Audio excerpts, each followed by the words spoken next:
Hello guys, welcome back to my channel and enjoy this fanfic part 1. Now let's start the fanfic. Konoha Sandame's office. Hiruzen Sarutobi was a tired man. He had retaken the position of Hokage only a year ago, after his successor, now predecessor, Minato Namikaze, died after the disaster that was the Kyuubi attack. Hiruzen sighed as he gazed at the picture of the blonde man. Why did he die when he had so much to live for? He remembered the night clearly. He was sitting in his office writing in his journal while his wife, Bawako, Minato, and his wife Kushina, were in a secret location so Kushina could give birth. Kushina was a jinchuriki, a container of one of the 9 biju, of the Kyuubi. And when a female jinchuriki goes into labor, the energy holding their seal together weakens and the biju has a chance to go free. Minato, being the expert seal master that he is, was in charge of holding the seal together while Kushina was giving birth. Everything was set up perfectly. However, something happened and the Kyuubi was freed. And it severely damaged the village, and killed countless civilians and shinobi alike. Minato was able to take the biju out of the village, and seal it away, inside his own son no less. Hiruzen was forced to witness the sealing as Minato put up a barrier around him, Kushina, Kyuubi, and their son, Naruto. The Sandame was confused as to why Minato felt that he had to do the sealing. He knew how to perform the Reaper Death Seal. All Minato would have to do would be putting the 8 trigram seal, and he would be able to live with his family. But then again, he never did tell anyone that he could do the Reaper Death Seal now that he thinks about it. When the barrier was lifted, Minato was already dead. The Reaper Death Seal, which summoned the Shinigami, had taken his soul as payment for the sealing, but Kushina was still hanging onto what little life remained within her.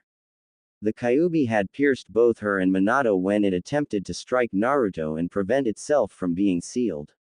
Both parents had sacrificed themselves to protect their child. Kushina was able to tell Hiruzen Naruto's name, and that both she and Minato wanted him to protect their child. Both of them were dead with a smile on their faces. Hiruzen knew that jinchuriki were treated harshly, but because Kushina's status as one was kept a tight secret, he didn't know how harshly. The meeting that followed changed everything, for both him and Naruto. Flashback Council Chambers 1 year ago. There will be order in this room. Hiruzen yelled as the chaotic sounds threatened to make everyone deaf. Especially from the civilian side. Everyone was silent at the Sandame's voice, not to mention the annoyed glare he was sending to people he knew would cause problems. A baby Naruto was in his arms as he, somehow, slept through the noise that was the council. Sandame-sama, how can you expect us to be calm at a time like this? We've only just survived a crisis. A civilian member pointed out. I understand that you are all still nervous, Hiruzen said. However, we will not be acting like children who were just let out for recess. Where is Minato-sama? Hiyashi Hyuga asked, pointing out the absence of their yondaime. Everyone else had noticed this as well and began asking where he was. Hiruzen let out a deep sigh and began, Minato has died sealing the Kyuubi.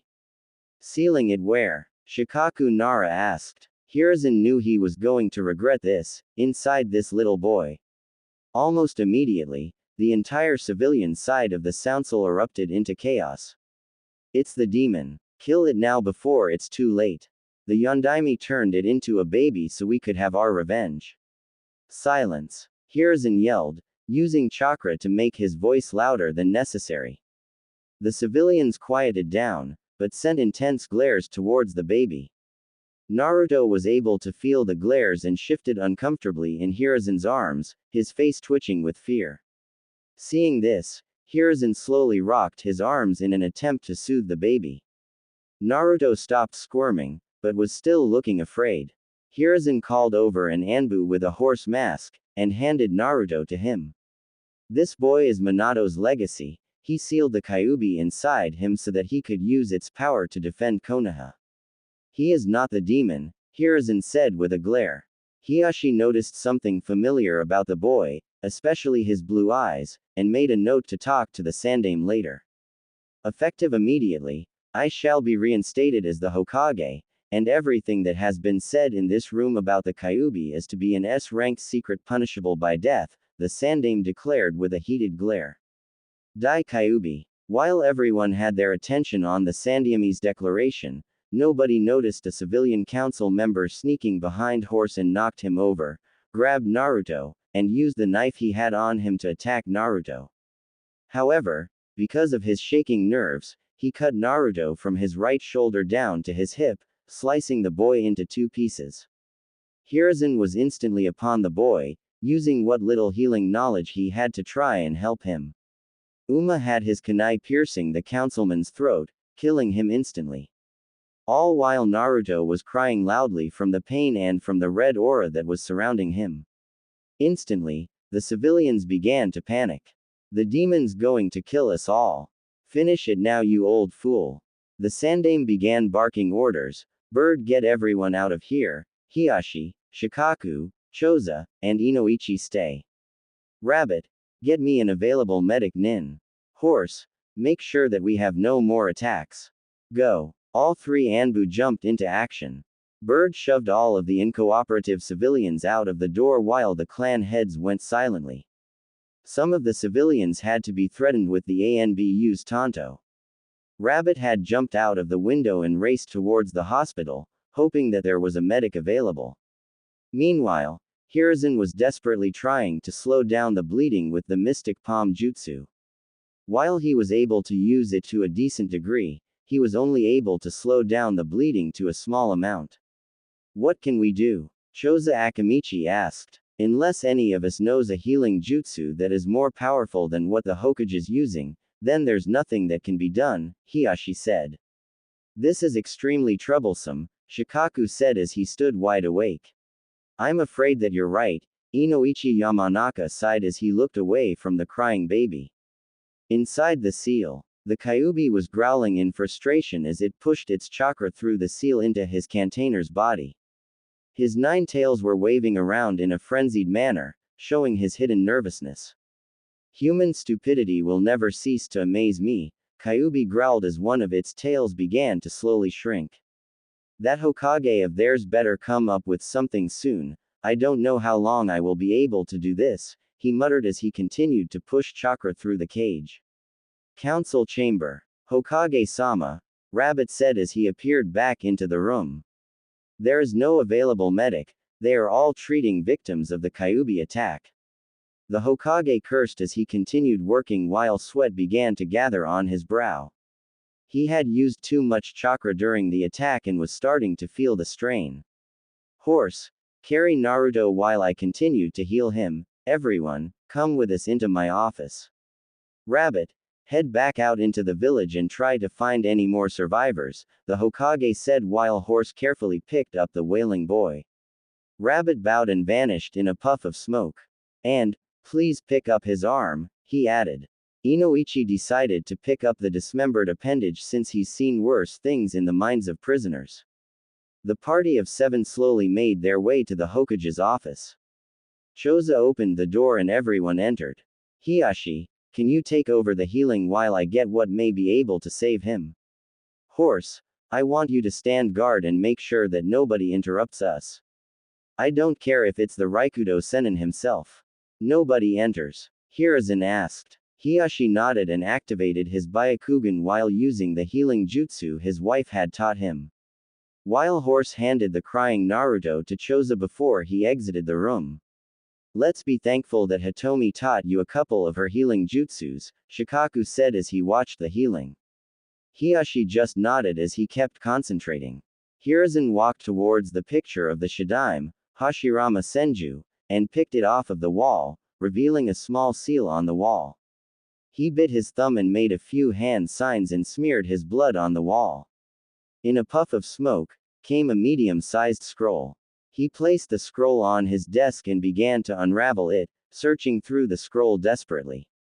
Here it is, Hiruzen shouted triumphantly while spreading more of the scroll out, revealing what appeared to be a sealing formula. What is it? Shikaku asked as he looked at the scroll.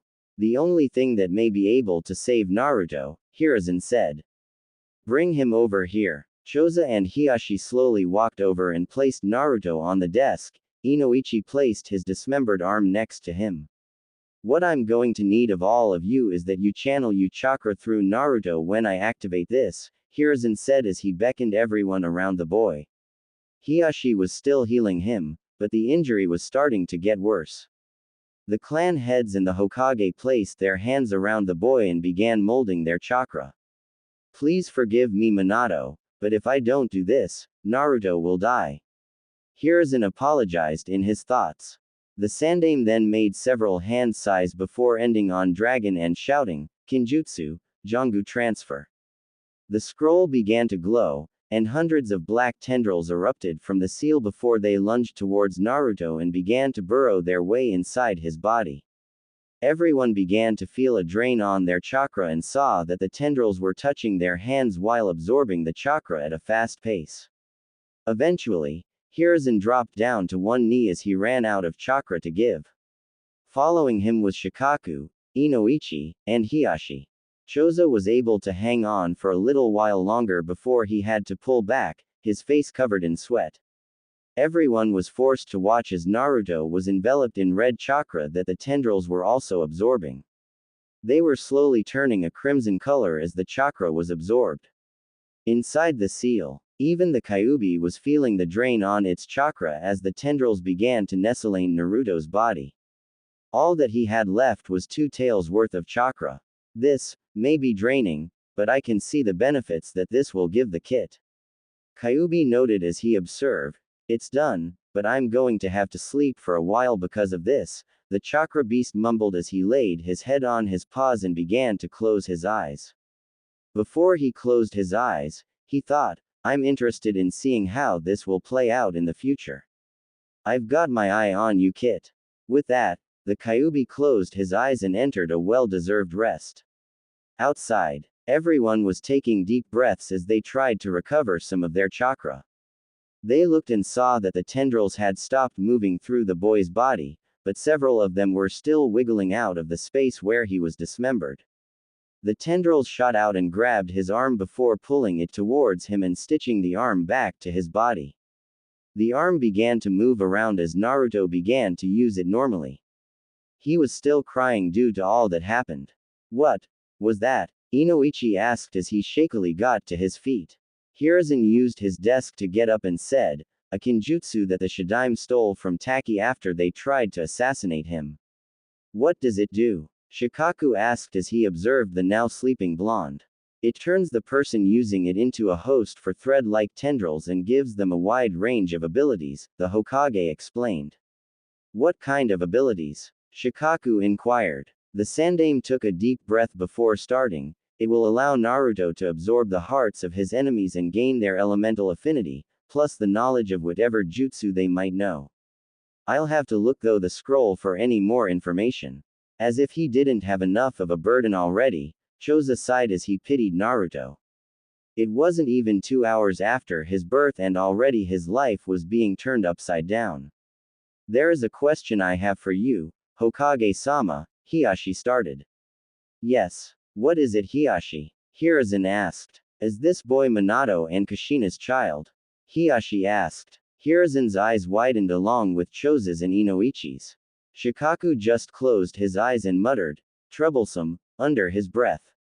The Sandaime reached under his desk and activated the privacy seals that closed off the room from anyone outside. How did you figure that out?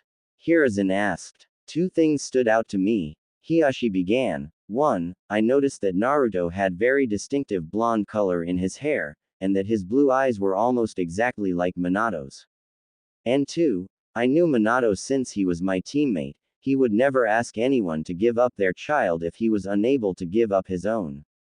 Hiruzen sighed as he closed his eyes. Yes, Kushina told me that this was their son, just moments before she moved on. She asked me to protect him to the best of my ability. However, I can't do too much without making it look like favoritism. He could enter one of our clans, after all, we were all friends with Minato and we would want to make sure that his son would be taken care of, Choza suggested.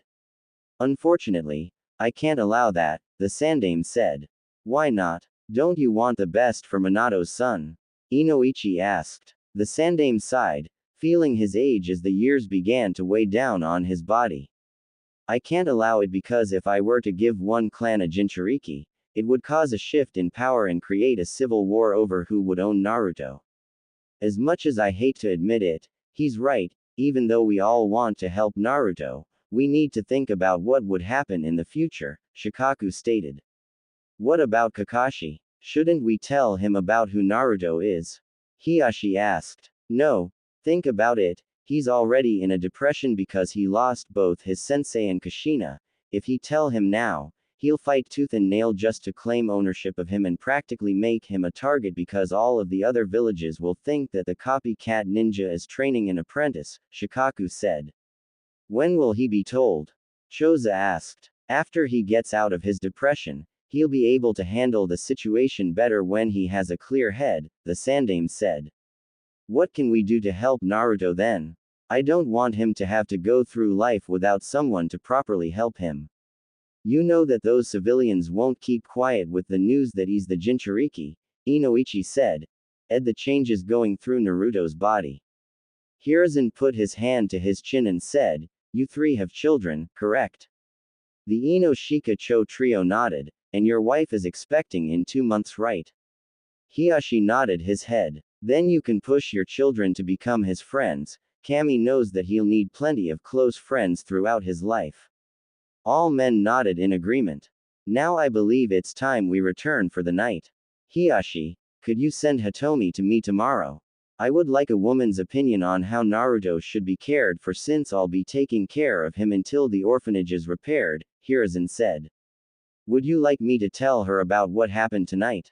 Hiashi asked. The Sandaime shook his head and said, I'll take on that task. You all need your rest if you want to lead your clans through this crisis. I trust that you all know not to speak about the events that happened in this office. The only reason I'm trusting you with this information is because you were all Minato's closest friends.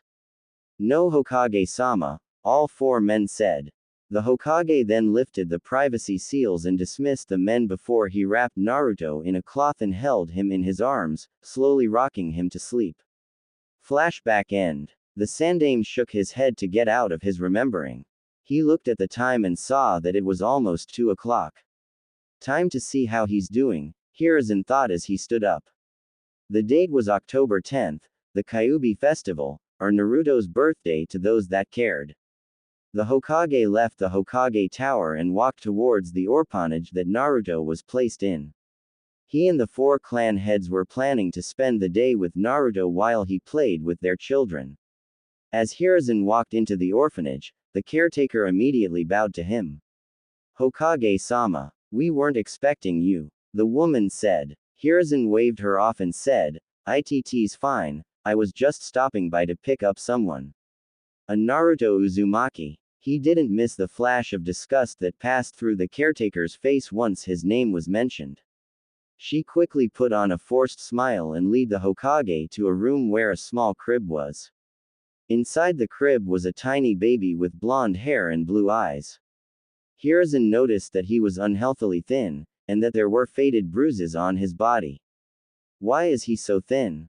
And covered in bruises? The Hokage asked, already knowing that the woman would lie.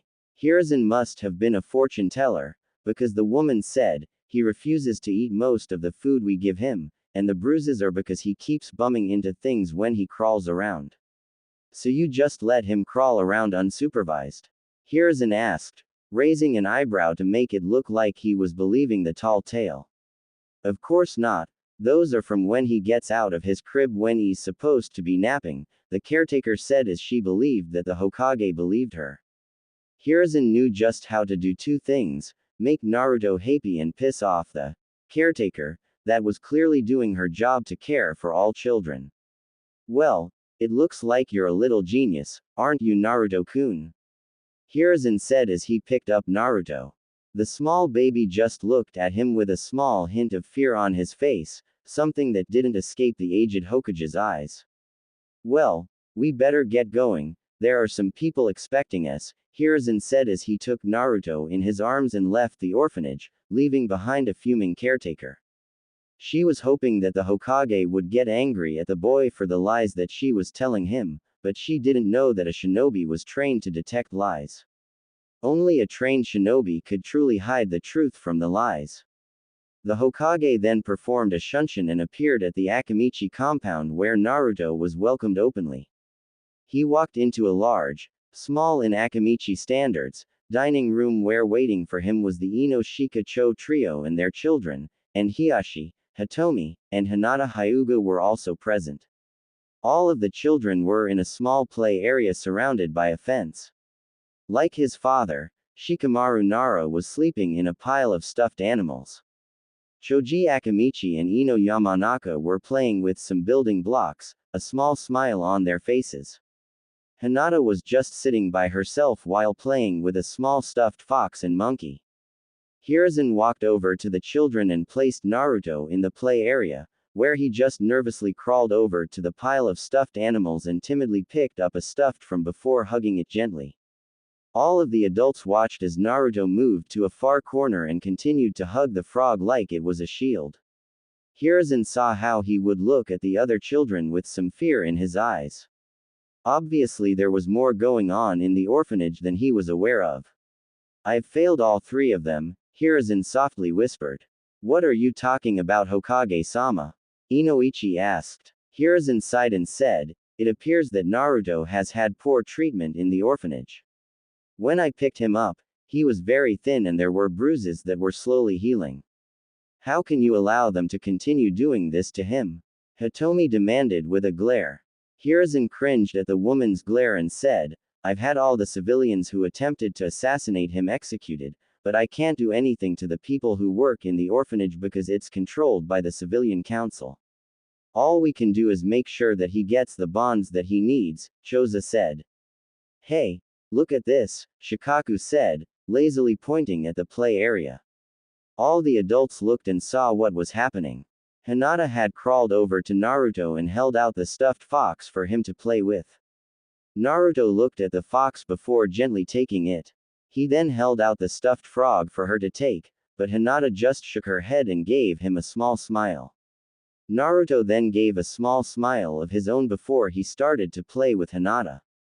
"Kawaii." Hitomi softly squealed at the cute sight. Hiruzen chuckled and turned towards Hiashi before asking, "Weren't you and Minato planning on a betrothal between your children?" "Yes, but we were planning on going over the details after Naruto's birth since he had no free time to spare beforehand," Hiashi said. "Me and Kushina-chan supported it," Hitomi said. "Did you think that they would like each other?" Inoichi asked. "Think. We knew that they would. Mother's intuition after all," Hitomi declared proudly. Shikaku sighed and said, "Troublesome, women just seem to know almost everything about their children." "Well, they did give birth to them," Choza pointed out. "Has there been any changes with his Jongu?" Hiashi asked. Hiruzen shook his head and said, "The stitching is still there, and some of the threads will wiggle out of his skin every once in a while, but there has been nothing else." "Why doesn't the stitching go away?" Hitomi asked. "It stays there because the Jongu allows the user to extend their limbs where they are stitched together," Hiruzen explained. "When do you plan on telling him about it? Or the Kyuubi?" Inoichi asked. "I think I'll tell him about Jongu when he's either 4 or 5. Of course, I'll have to come up with a cover story. He'll learn about the fox and the real reason he got Jongu when he's a genin," Hiruzen said. "That seems like a good idea," Shikaku said. "Most clan children start training around that age, so he'll be just like them. And he'll probably be mature enough to handle the knowledge that he's a Jinchuriki when he's a genin. But, what if someone tells him about the Kyuubi beforehand? We'll cross that bridge if it comes to that," Choza said. "Choza's right, we shouldn't worry about that right now. We should be celebrating Naruto's birthday," Hiruzen said. "You know, speaking of telling people things, what are we going to do about Kakashi?"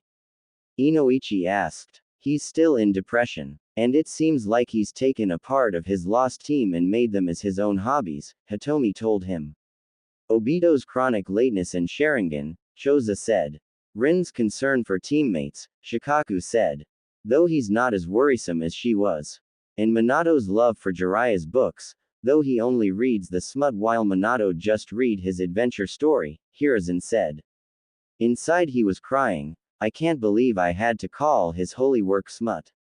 Inoichi sighed and muttered, at this rate, he'll never know about Naruto's heritage. Not unless we stick Naruto next to a picture of his father, Hitomi said. I believe it's time we bring out the food, Choza said as he clapped his hands. Several servants came out with dishes in their hands. They set the table for all of the adults and children. All of the adults picked up their children from the play area and placed them next to them. Naruto was sitting next to Hiruzen and stared at the food hungrily. I was right, Hiruzen muttered as he saw how hungry Naruto was. Grr. Choza. Inoichi scolded. It wasn't me. The Akamichi head protested. Hitomi began to giggle behind her hand while Hiashi was fighting a smirk that was forming on his face. Something you'd like to share, Hitomi? Shikaku asked. That was Hinata's stomach. Hitomi laughed. A few moments later, everyone was laughing at that little piece of information, though Hiashi was just chuckling. Now that I think about it, Inoichi began, it's a good thing Minato was your teammate Hiashi. How so? The Hyuga head asked. Back when we were in the academy, you were as cold as your father was. When you trained with Minato, you began to open up more, not to mention you were starting to smile instead of just giving everyone either a cold glare or an arrogant smirk, Inoichi explained. Hiashi sighed and said, I still have to act like a cold bastard with a stick up my ass around the Hyuga elders so they think I'm still the Hyuga image of perfection, instead of how I am now. You must be an amazing actor then, Hiruzen said. Well, Jiraiya-sensei did make me the inside man when we would perform an infiltration mission, Hiashi explained. Minato-kun was a horrible actor, Hitomi remarked. Everyone nodded in agreement. Hiruzen looked down at his plate and saw that Naruto was practically inhaling whatever food he could reach. Choza, I think there's someone who could eat more than an Akamichi, Hiruzen said. Choza looked over and saw that Naruto was eating at a fast pace. Oh hell no. I'm not losing my title of biggest eater to a baby of all things. With that, Choza began to eat whatever food he could grab. Hitomi had to smack his hand away when he tried to grab a portion of Hinata's. After several minutes of watching the two, Naruto was eventually defeated by the round man. The small blonde yawned before he fell asleep in his chair. Oh Kami, he's going to eat everyone out of house and home. Hitomi cried. Please, just wait until he's introduced to ramen, then we can worry, Shikaku pointed out. It's a cursed Uzumaki gene to love ramen, Hiruzen said. It also doesn't help that Minato was a ramen addict himself. So throughout the night, all of the adults talked about Minato and how they expected Naruto to be just like him. Inoichi pointed out that the Uzumaki personality would always be the dominant thing in his life, making them shiver at the pranks he would perform in the future. They just hoped that they wouldn't be targets of any of them, though Hiashi said he wouldn't mind if he targeted the Hyuga elders for any of them. Later into the evening, Hiruzen received a message from a small green frog with violet markings. Ah, news from Jiraiya, Hiruzen announced. He said that he's convinced Tsunade to come back to Konoha. But it will take them about 7 months because they are on the far side of Yuki and the boats are in need of repairs. Tsunade-sensei is coming back? Hitomi asked, surprised. How did you convince her?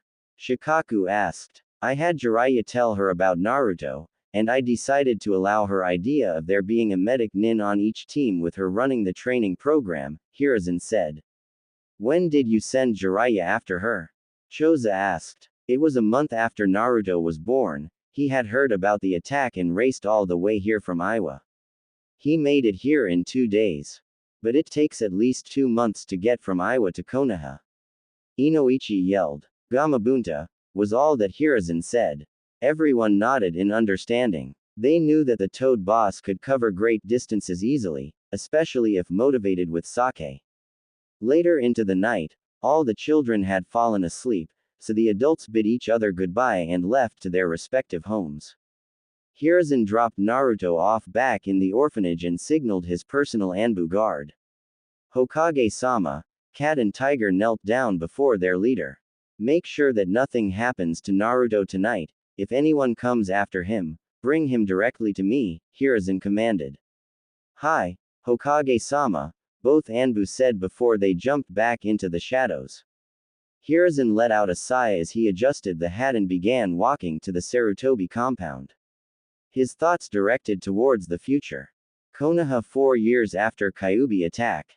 Naruto Uzumaki didn't live a good life. He was ignored by most of the kids his age, and hated by most of the adults. The only ones that didn't hate him were the Hokage, and the Ichirakus who ran the ramen stand. He never understood what made him so unlikable to many people. He tried to be nice to others, but they still ignored him. He used to think that it was because of the strange stitches on his side, but then realized that it would be stupid to hate someone because of that. He learned that he would have to hide his sadness since he saw that people seemed to enjoy seeing him suffer. So he just gave everyone a big grin with closed eyes. He kept his eyes closed because he knew that no matter what he did, he couldn't hide the sadness that would show. Currently, Naruto was on his way back to the orphanage after spending the day at Ichiraku. He ate as much ramen as possible without spending all his money. He snuck back in through a hole in his room, before covering it back up with a small rug.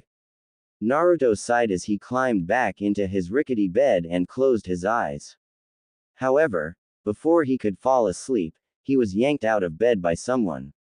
He looked up and saw that it was the caretaker that was dragging him by his arm. Hey, let me go, Naruto cried as he started to struggle, only to get punched in the head by the woman. Shut up, you little monster. The nasty woman growled as she opened the door to the orphanage. She then proceeded to throw Naruto into the cold winter night. You've overstayed your welcome here. Now leave and don't come back. With that, she slammed the door in Naruto's face. Naruto just sat there in shock, still processing what had just happened. When he realized that he was just kicked out of the orphanage, he stood up and began to walk into the dark streets of Konoha. The young Uzumaki kept to the alleyways since he knew that it would be a very bad idea to walk out in the open. He wanted to go to Ichiraku's but knew that they would be closed at this hour. He thought about going to the Hokage, however he decided that since he hasn't seen him in over a month that he was very busy. Naruto eventually found a small cardboard box that was under an awning. Naruto decided to make it his new home. So the young boy crawled inside and curled himself into a tiny ball before falling asleep. To-san, Ka-chan, please help me, were the last thought Naruto had before succumbing to a dreamless sleep. Hokage's office. Curse this damned paperwork. Where does it keep coming from? How the hell did Minato get it done so fast? Hiruzen thought as he went through each paper, trying to finish up quickly so he could try to go and see Naruto. He and the clan heads weren't able to make another meeting after the one where Naruto was only 1 year old. Those damned council members on the civilian side are keeping me away from Naruto too much, Hiruzen growled as he finished what he considered the last paper for the evening. He sighed as he leaned back into his chair, thinking about how lonely Naruto might have been. He took out his crystal ball and used it to try and find Naruto. First he looked at his room in the orphanage, but it was surprisingly bare of everything. What? Hiruzen screamed as he shifted the view around the orphanage until he saw the caretaker throwing all of Naruto's stuff into a bonfire. Hiruzen growled as he desperately searched with his crystal ball for Naruto. The image kept changing to different places in Konoha, but couldn't find him. This is not good, the Sandaime said as he summoned an Anbu. Get me Hiyashi Hyuga, Shikaku Nara, Choza Akamichi, and Inoichi Yamanaka, Hiruzen ordered. Hi, Hokage-sama, the Anbu said as he vanished in a puff of smoke. Several minutes later, the aforementioned men walked through the door and saw that their leader was in distress. You called for us, Hokage-sama? Shikaku asked. Hi, I wish it was on better terms, but I have some grave news, Hiruzen said as he sighed. What is it? Choza asked. Naruto's gone missing, Hiruzen said. That shocked all of the clan heads to the core. What happened? Hiashi growled. He had already lost his brother earlier in the year, and maybe the respect of his nephew. He wasn't going to lose the only connection with his best friend. I suspect that he was kicked out of the orphanage tonight, but I haven't been able to locate him at all, and I've been looking through the crystal ball for the past half hour, Hiruzen said. You know for a fact that Tsunade's going to thrash people for this when she gets back from that gambling fair, Choza said. Maybe we could blame it on Orochimaru. That'll take care of a problem for us, Shikaku muttered. They all shared a chuckle at that before turning serious again. Do you want us to go and try to find him? Choza asked. Hiruzen shook his head and said, you should just send out your most trusted clan members, or in Hiyashi's case, most trusted branch members. It would look too suspicious if you were to go out and look yourselves. Yeah, but we're going to leave Tsunade to you, Inoichi said as he and the other clan heads rushed out of the room before Hiruzen could protest. I better start going over my will, the Sandaime thought as he reached into his desk and pulled out a scroll. I, Hiruzen Sarutobi, hereby leave my entire Ika Ika Paradise collection to my son Asuma Sarutobi. 1 month later. Needless to say, Tsunade was royally pissed, and the Hokage didn't die. Though he was admitted to the hospital for a week after Tsunade put some strain on his old heart, and then making him completely better. Naruto was found at this time. Tsunade was on another search for him when she heard crying coming from an alleyway. Inside the alley was everyone's favorite blonde, besides me, crying in his sleep. Tsunade brought him to the Sandaime who, after managing to convince Naruto, got the young Uzumaki a small apartment. Tsunade wanted to adopt him, but that fell under the jurisdiction of the Civilian Council, who made it their life's mission to make Naruto's life a living hell. Currently, Naruto was in his bedroom asleep in his bed.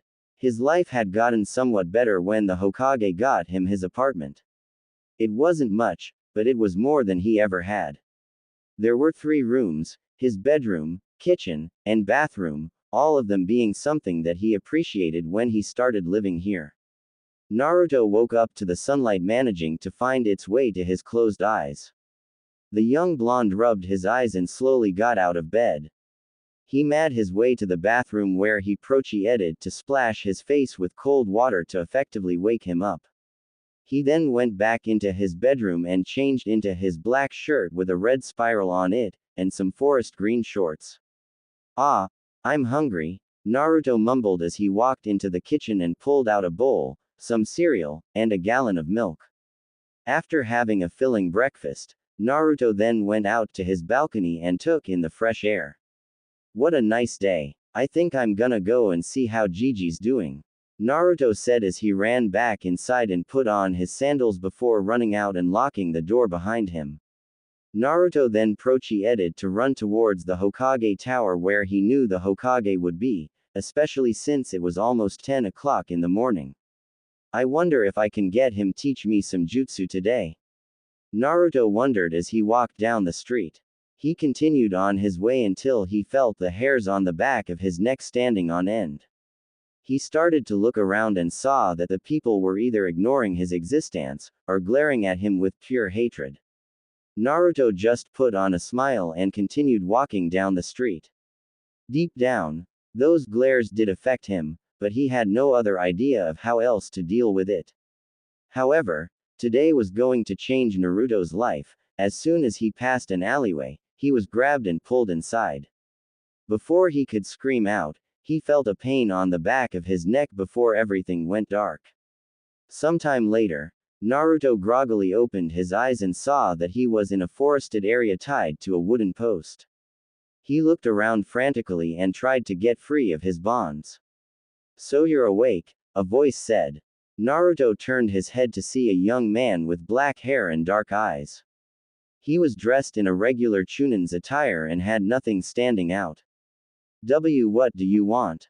Naruto asked, afraid of what this man wanted from him. I want my revenge. You killed a lot of my friends and I'm gonna avenge them, the Chunin said as he stalked forward, kunai in hand. But I didn't kill anybody, Naruto protested as he struggled harder. Yes you did you demon. The Chunin shouted, losing all of his composure. You crushed hundreds of people with your paws and ate the remains. You almost destroyed the village and its people. I'm going to make sure that you never get the chance to do it again. No, please. I'm sorry. Naruto cried as he struggled harder, starting to get extremely desperate. The Chunin wore a malicious grin on his face as he raised his kunai in the air, ready to stab Naruto with it. Naruto closed his eyes tightly and felt a strange sensation in his right shoulder. He felt it rip apart painlessly and felt like a part of him was darting forward. He heard a gasp of pain and surprise before he opened his eyes and saw something that shocked him to the core. The Chunin was standing over him with the kunai raised, but that wasn't what shocked him. Coming out of the Chunin's chest were several crimson tendrils that were squiggling around. Naruto looked and saw that they were coming from where his shoulder was ripped off. The stitching was missing and his shoulder was about a foot away from where the rest of his arm was. Demon! The Chunin gasped as the tendrils started to move within him.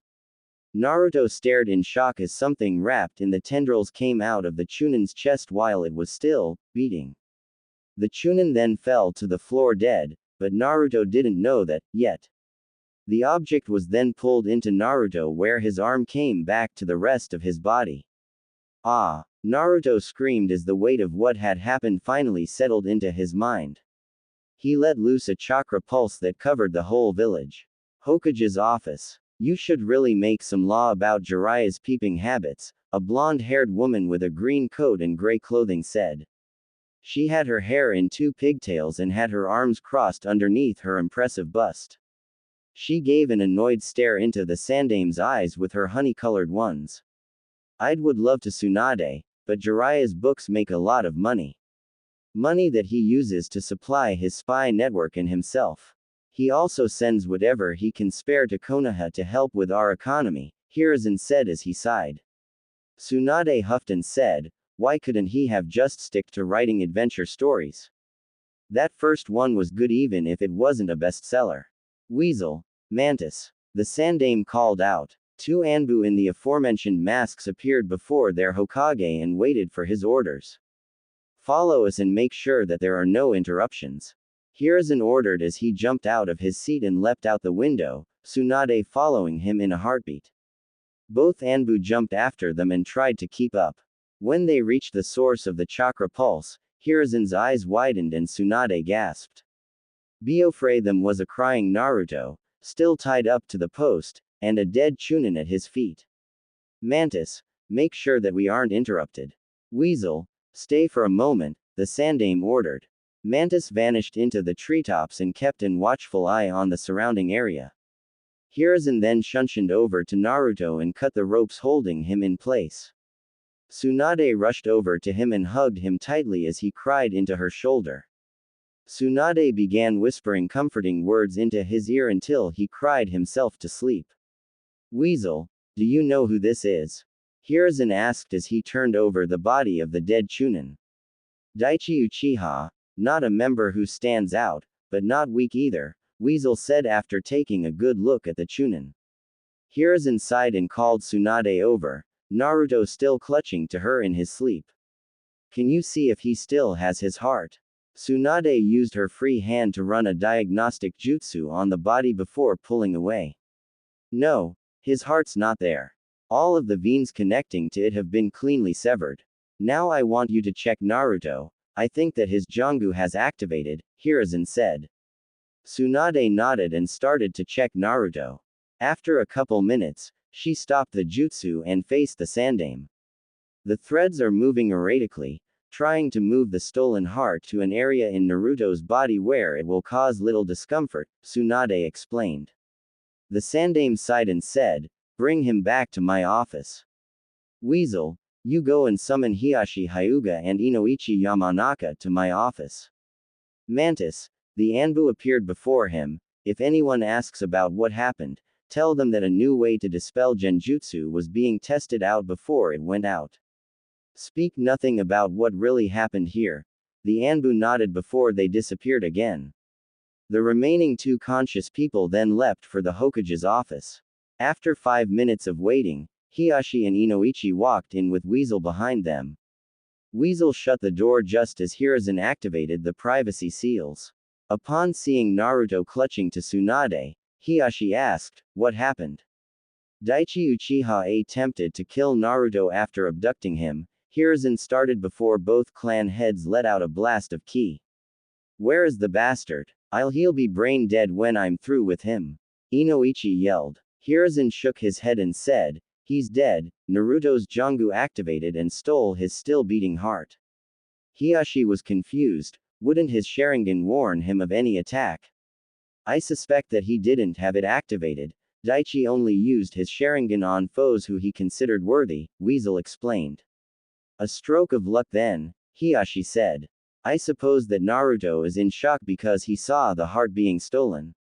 Inoichi asked. Hiruzen nodded and said, "Yes, I want you to enter his mind and try to help him get over it. He should never have to go through this at such a young age." Inoichi nodded and made a few hand seals before placing his hand on Naruto's forehead and closing his eyes. Naruto's mindscape. Inoichi opened his eyes and saw that he was standing in what appeared to be a dimly lit sewer. "This isn't as bad as I thought it would be," the Yamanaka head thought as he looked around. The appearance of Naruto's mind was a little disturbing to him though since it reflected how Naruto felt. His own mind was a nice and peaceful forest, and his daughter Ino's was a field of flowers. Naruto's mind only showed that he was lonely and depressed. Inoichi then decided to walk deeper into Naruto's mind in order to find him. After what felt like an eternity of walking, he reached a giant cage that had a piece of paper on it with the kanji for seal on it. "Is this what I think it is?" Inoichi thought as he peered inside. He was met with a giant red eye that lazily stared at him. You're not my jailer," a booming voice said as Inoichi realized what he was seeing.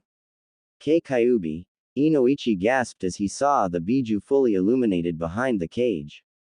The only thing that confused him was the fact that he only had 5 tails and what appeared to be the stump of a 6th. "I know what you're wondering. What happened to my tails, right?" Kyuubi asked, to which Inoichi just dumbly nodded. "Remember the night I attacked? When your Hokage used that kinjutsu to save the boy, it drew upon my chakra when you and your allies ran out. Let me tell you, I was left with 2 tails worth of chakra. Why are you being so civil with me?" Inoichi asked. Kyuubi snorted and said, "Because right now, you're the only one who can make sure that my jailer doesn't become a brain-dead idiot. If you want to find him, he's down that hallway." Kyuubi pointed a claw in the direction Naruto's consciousness had retreated to. "Thank you," Inoichi said as he began walking down the hallway. The Kyuubi said nothing as he watched the Yamanaka go to help his Jinchuriki. Inoichi walked down the white hallway until he reached a door. Seeing that it was the only way to go, he opened the door and was blinded by a bright light. When he opened his eyes, he saw that he was at one of the training grounds. This must be where Naruto was taken to before, Inoichi mused as he walked and saw the events that happened when Naruto was abducted. Inoichi was then blinded by a bright light before he saw that the events were repeating themselves over and over again. Having enough of this, the Yamanaka head walked towards Naruto and cut the ropes holding him in place, stopping the memory. "Who are you?" Naruto asked, shivering in fear. Inoichi, seeing how frightened he was, knelt down in front of him and gave him a friendly smile. "My name is Inoichi Yamanaka, and I came into your mind to help you." Me. Naruto was confused. This stranger wanted to help him. Most strangers just hated him for no reason at all. "Yes, I understand that you are feeling very scared right now," Inoichi said. "IIKK killed someone," Naruto said as he began shaking again. Inoichi sighed and said, "Yes you did, and you're never going to get over it. But you have to understand, if you didn't defend yourself, you would have been either seriously hurt or dead." Naruto stared at him in shock as he continued, "People never get over their first kill, but you have to find a way to move on. People make hobbies to try and do it. A person I know is always late to any meeting, do you know why? Naruto shook his head. Because that's how he copes with his problems. I think I understand what you're saying, Naruto said. Inoichi smiled and said, good, now how about we go back to the real world? The Hokage's very worried about you. And I know you have some questions for him. Naruto nodded and Inoichi placed his hand on his forehead and both of them closed their eyes. Sandame's office. Both of the male blondes opened their eyes to see that they were back in the Hokage's office. Naruto looked and saw Hiruzen speaking with the blonde woman that found him when he was alone, a person with white eyes, and a teenager in a mask. We're gone for 5 minutes and you forget about us already? Inoichi asked as he gained the attention of everyone in the room. Naruto-kun. Hiruzen shouted as he appeared next to his surrogate grandson. Hi Gigi. Naruto said as he gave the old man a hug. He then released the Hokage and saw that the blonde woman before she scooped him up in a bone-crushing hug. You're alright. The woman cried as she continued to smother Naruto. Breathing. Naruto gasped out as his face turned blue. The woman realized that she was choking him and quickly let go. Naruto took a deep breath and got his breathing back under control. Hi pretty lady. I'm sorry I don't know your name, Naruto said. Tsunade chuckled and said, my name's Tsunade, don't you remember me? I was the one who found you when you were living in the alleyway. Naruto scrunched up his face in thought for a moment before saying, I think I remember you, you look familiar. Thank you for helping me get a home. Naruto, Hiruzen started, do you want to talk about what happened earlier? Hearing this, Naruto's face fell. Yeah, what were those things coming out of my arm? Hiruzen sighed and said, to explain it clearly, I would have to talk about the day of your birth. We had just survived the Kyuubi attack and were recovering. We had discovered an enemy spy who was attempting to leave Konoha with the information that we were at our weakest. We had him on the run before he picked you up from one of my shinobi who was taking you to the hospital and used you as a hostage. We had confronted him and made a deal, you would be released and the ninja would go free. However, he had sliced you where your stitching was before dropping you and attempting to flee, but an Anbu was able to kill him. In order to save you, I was forced to use a kinjutsu that the Shadaime stole from Takigakure. They attempted to assassinate him. What kind of jutsu? Naruto asked. It's known as Jongu. It makes you the host of thread-like tendrils and gives you a wide range of powerful abilities, Hiruzen said. So when I become a ninja, I'll be a super ninja? Naruto asked, sparkles in his eyes. Everyone, except Weasel, chuckled at his statement. Hiruzen said, well, you'll be a strong ninja. Just think of yourself as someone who holds a unique Kekkei Genkai. So what can I do with Gyo? Jin, whatever it's called. Naruto asked. It's called Jongu. Gu. And you can do whatever you want with the tendrils since they respond to either your will, or they can act automatically when you're in danger, Hiruzen said.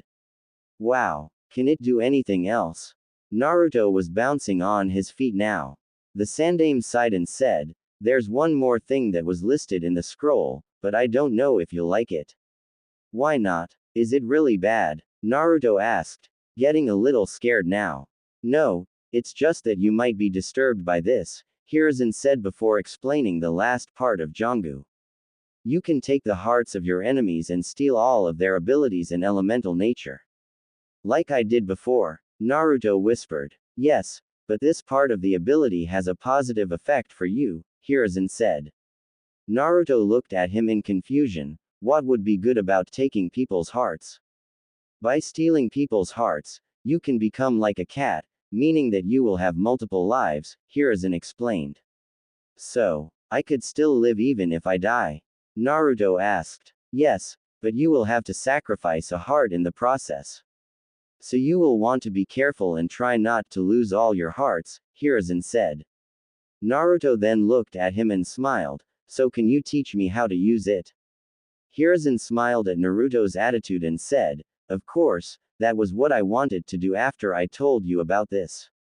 And these people in the room are going to help you today. Naruto turned and saw Hiashi observing him before he jumped behind Tsunade and screamed, "Ah! It's another man with scary white eyes." Another, was the thought that went through the heads of most of the room's occupants. Naruto, when did you see someone with scary white eyes? Hiruzen asked, sending an apologetic look at Hiashi, who waved it off. It was when I went to the park last week, Naruto started. Ayame Ne-chan was sick, so Ichiraku's was closed for the day. I turned the corner and bumped into a man with those eyes. He demanded that I apologize, and when I said that he was the one who bumped me, he poked me in the arm and I couldn't move it. I went to yell at him and his eyes grew big and he glared at me before I ran back home. Well, it seems like Naruto didn't have a good first meeting with the Hyuga clan, Inoichi said. Hiashi sighed and knelt down to Naruto's level. I hold no ill will against you, Uzumaki-san. I can understand that members of my clan can be difficult at times. I will take care of the issue when I find out who it was that attacked you. Naruto stared at Hiashi for a moment before saying, "Okay. But I have a question, how are you going to help me with my Jangu? My clan possesses a Kekkei Genkai called the Byakugan. It allows us to see a person's chakra network and it lets us see far away and through objects," Hiashi explained. What about him? Naruto asked, pointing at Weasel. You may remove your mask, the Sandaime said. Weasel reached up and took his mask off, revealing himself to the group. He had dark eyes like Daichi and had lines running down the bridge of his nose. This is Itachi Uchiha, a prodigy of the Uchiha clan, Hiruzen said. So he's going to use his Sharingan? Tsunade asked. What's that? Naruto asked as he listened. Hiruzen turned to the young blonde and said, the Sharingan, like the Byakugan, is a Kekkei Genkai that is associated with the eyes. It allows the user to see chakra, cast powerful genjutsus, and predict someone's movements. A more noticeable feature of the Sharingan is that it can copy any ninjutsu it sees, as long as it isn't associated with anyone else's Kekkei Genkai. That sounds almost as cool as Jangu. Naruto said. Almost. Itachi raised an eyebrow at this. Well, if I took the heart of someone who had just you that you can't copy, that would make me better than you, right? Naruto asked. Everyone was shocked. He had figured out the one thing that he could do that the Sharingan couldn't. Itachi chuckled and said, yes, that would make you better than me. Now let's get started. Naruto, come here, Hiruzen said, beckoning Naruto to him. Naruto jogged over and stood before the Hokage. First, we're going to have you access your chakra. Hiruzen started as Hiashi and Itachi activated their Byakugan, Sharingan to observe the blonde Jinchuriki. How do I do that? Naruto asked. Hiruzen thought of the best way to word it for the boy. Do you feel a warm feeling in your gut? Naruto nodded. You need to try to grab that feeling and pull it to the surface. Try to make it flow through you. It becomes easier if you put your hands into this seal. He showed Naruto the ram seal. After correcting his mistakes in making the seal, Naruto attempted to draw out his chakra. He felt that warm feeling like the Hokage said and tried to pull it to the surface. The problem was that because he was a Jinchuriki, he had far more chakra than a normal person his age, so it was like pulling a boulder out of a hole meant for a pebble. Come out already, Naruto growled as he pulled harder. Surprisingly, that thought somehow made Naruto able to drag his chakra to the surface. When he finally got it out, Hiashi and Itachi had to turn off their dujutsu because they weren't expecting there to be so much chakra. What's wrong? Tsunade asked as she saw both males rub their eyes. I wasn't expecting so much chakra. It merely disoriented me for a moment, Hiashi said. As am I, Itachi said as he blinked rapidly to get the spots out of his vision. Sorry, Naruto said, uncertain of what to do. There's no need for apologies, Naruto-san, Itachi said. Indeed, we just didn't expect you to have so much chakra. Hiashi put his 2 cents in. Is that a good thing? Naruto asked. It's a very good thing, A ninja who has more chakra is able to perform more jutsu, maybe more powerful ones, Hiruzen said. Ha, I knew I was awesome. Naruto cheered. It's Kushina with Minato's looks, were the thoughts of everyone except Itachi. Once Naruto calmed down, Hiruzen then tried to get him to do the next lesson. Now that you've got access to your chakra, we should try to get you to control your Jangu to some degree, Hiruzen said. But I don't think that it would be a good idea to try it here. Why not? I'm ready to go, Naruto declared. Hiruzen chuckled at the blonde's enthusiasm and said, that's why we have training grounds. Tsunade, can you take over trying to get his Jangu activated? I'm afraid I can't since I'm behind on my work. Hiruzen glared at the pile of paperwork that was mocking him with its height.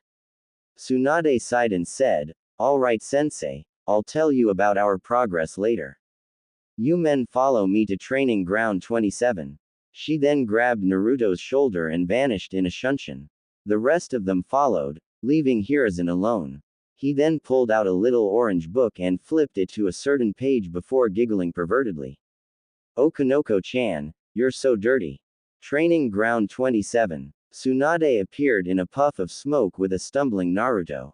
Oh, I think I'm gonna be sick. Naruto ran over to a bush where he proceeded to introduce the shrub to his eaten breakfast.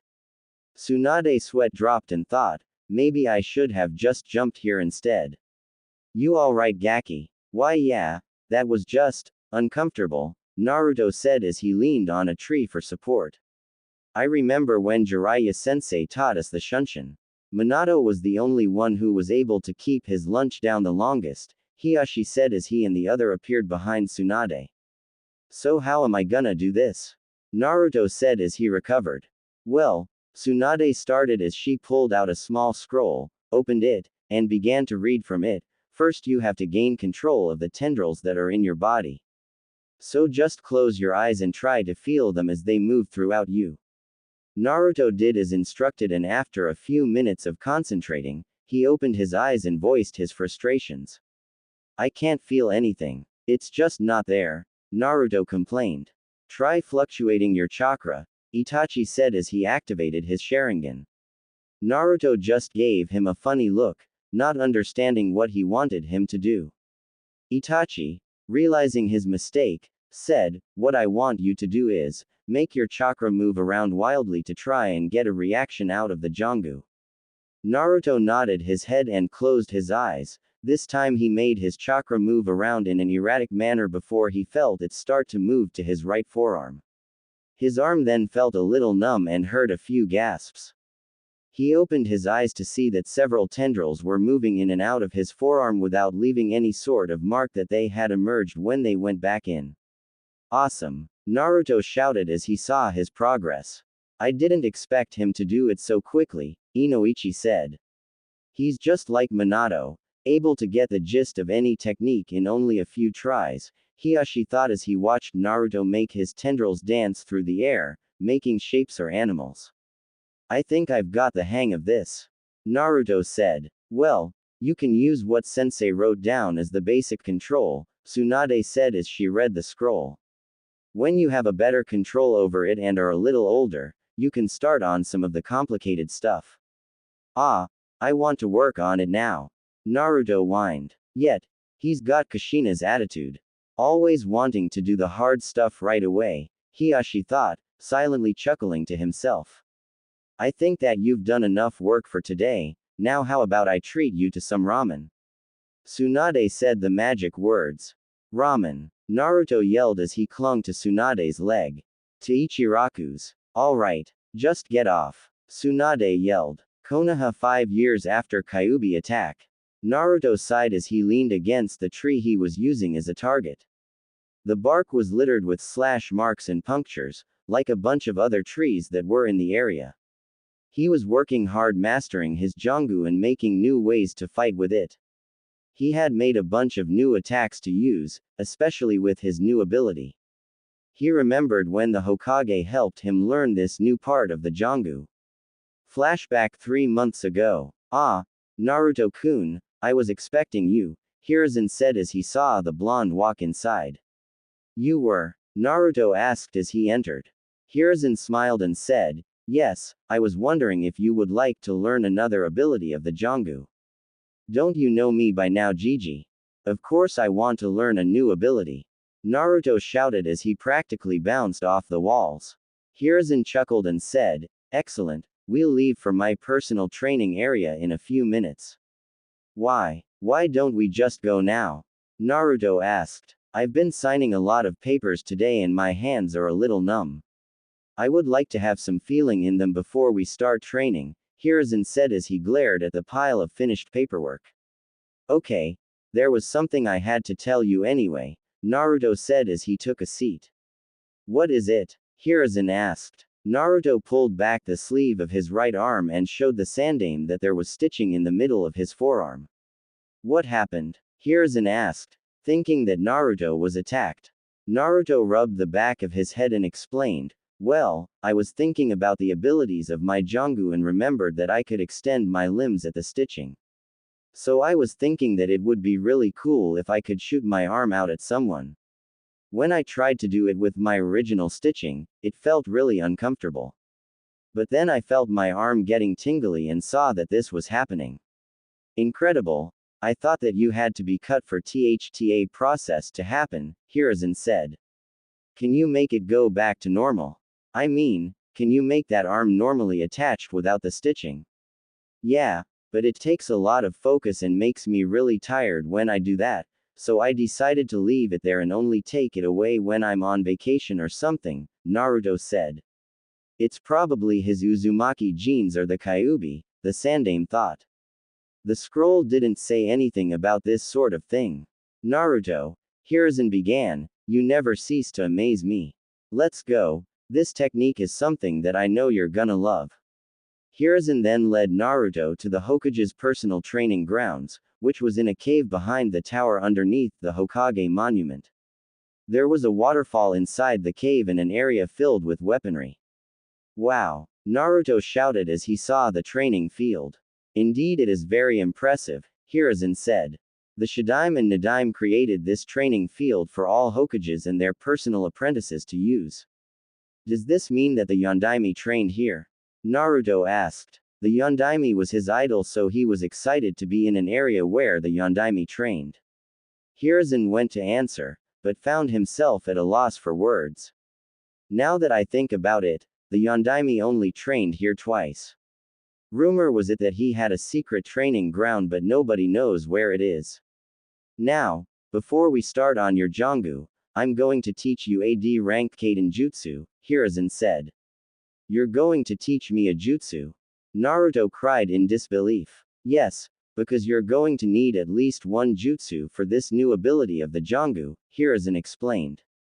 Now this jutsu isn't really that big of an attack, but it's the only one I've got that you probably won't hurt yourself with. But if you do hurt yourself, it won't be too bad. So what's the jutsu? Naruto asked, paying close attention. Hiruzen then started to explain the jutsu, the hand seals Aruma, Inu, and Tora. He made the hand seals and took a deep breath before shouting, Kaden, fire bullet jutsu. He shot out a small fireball the size of a tennis ball that impacted against the waterfall, making it steam a little. Wow! Naruto shouted in amazement. In order to do this jutsu correctly, you have to gather chakra in your lungs and mold it into the shape of the fire bullet. Then you take a deep breath and exhale the air after it mixes with your chakra. When you are exhaling, you have to change your chakra into fire, Hiruzen explained. Okay. Naruto cried as he made the hand seals and took in a deep breath. After mixing his chakra, he exhaled while shouting, Kaden, fire bullet jutsu. But instead of a fireball coming out, he coughed out a cloud of smoke. Hiruzen just laughed as Naruto ran over to the small lake and began to take big gulps of water. After about 27 tries, Naruto was able to perform the jutsu correctly. The sandaime made him do it several more times so he could get used to the chakra flow. Now we're going to make an advancement with your Jangu, Hiruzen said as he pulled out a sealing scroll.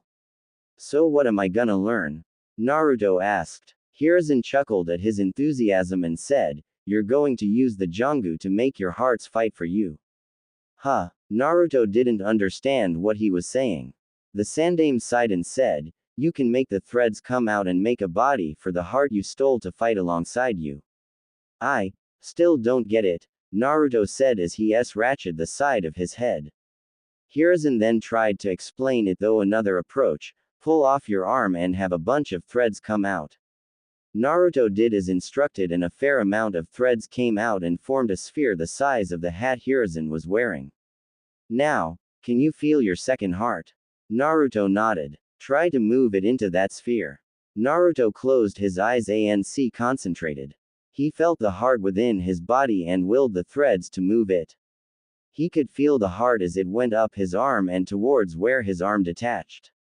Naruto opened his eyes and saw the heart, still covered in crimson threads, as it was absorbed by the sphere. The sphere then shuddered as he began to detach from Naruto and it fell to the floor in a quivering mess. Did I do something wrong? Naruto asked as he started to worry. No, what you need to do now is place your hand on the threads and make the heart go into a mask after I place it on the threads, I'll explain afterwards, Hiruzen said.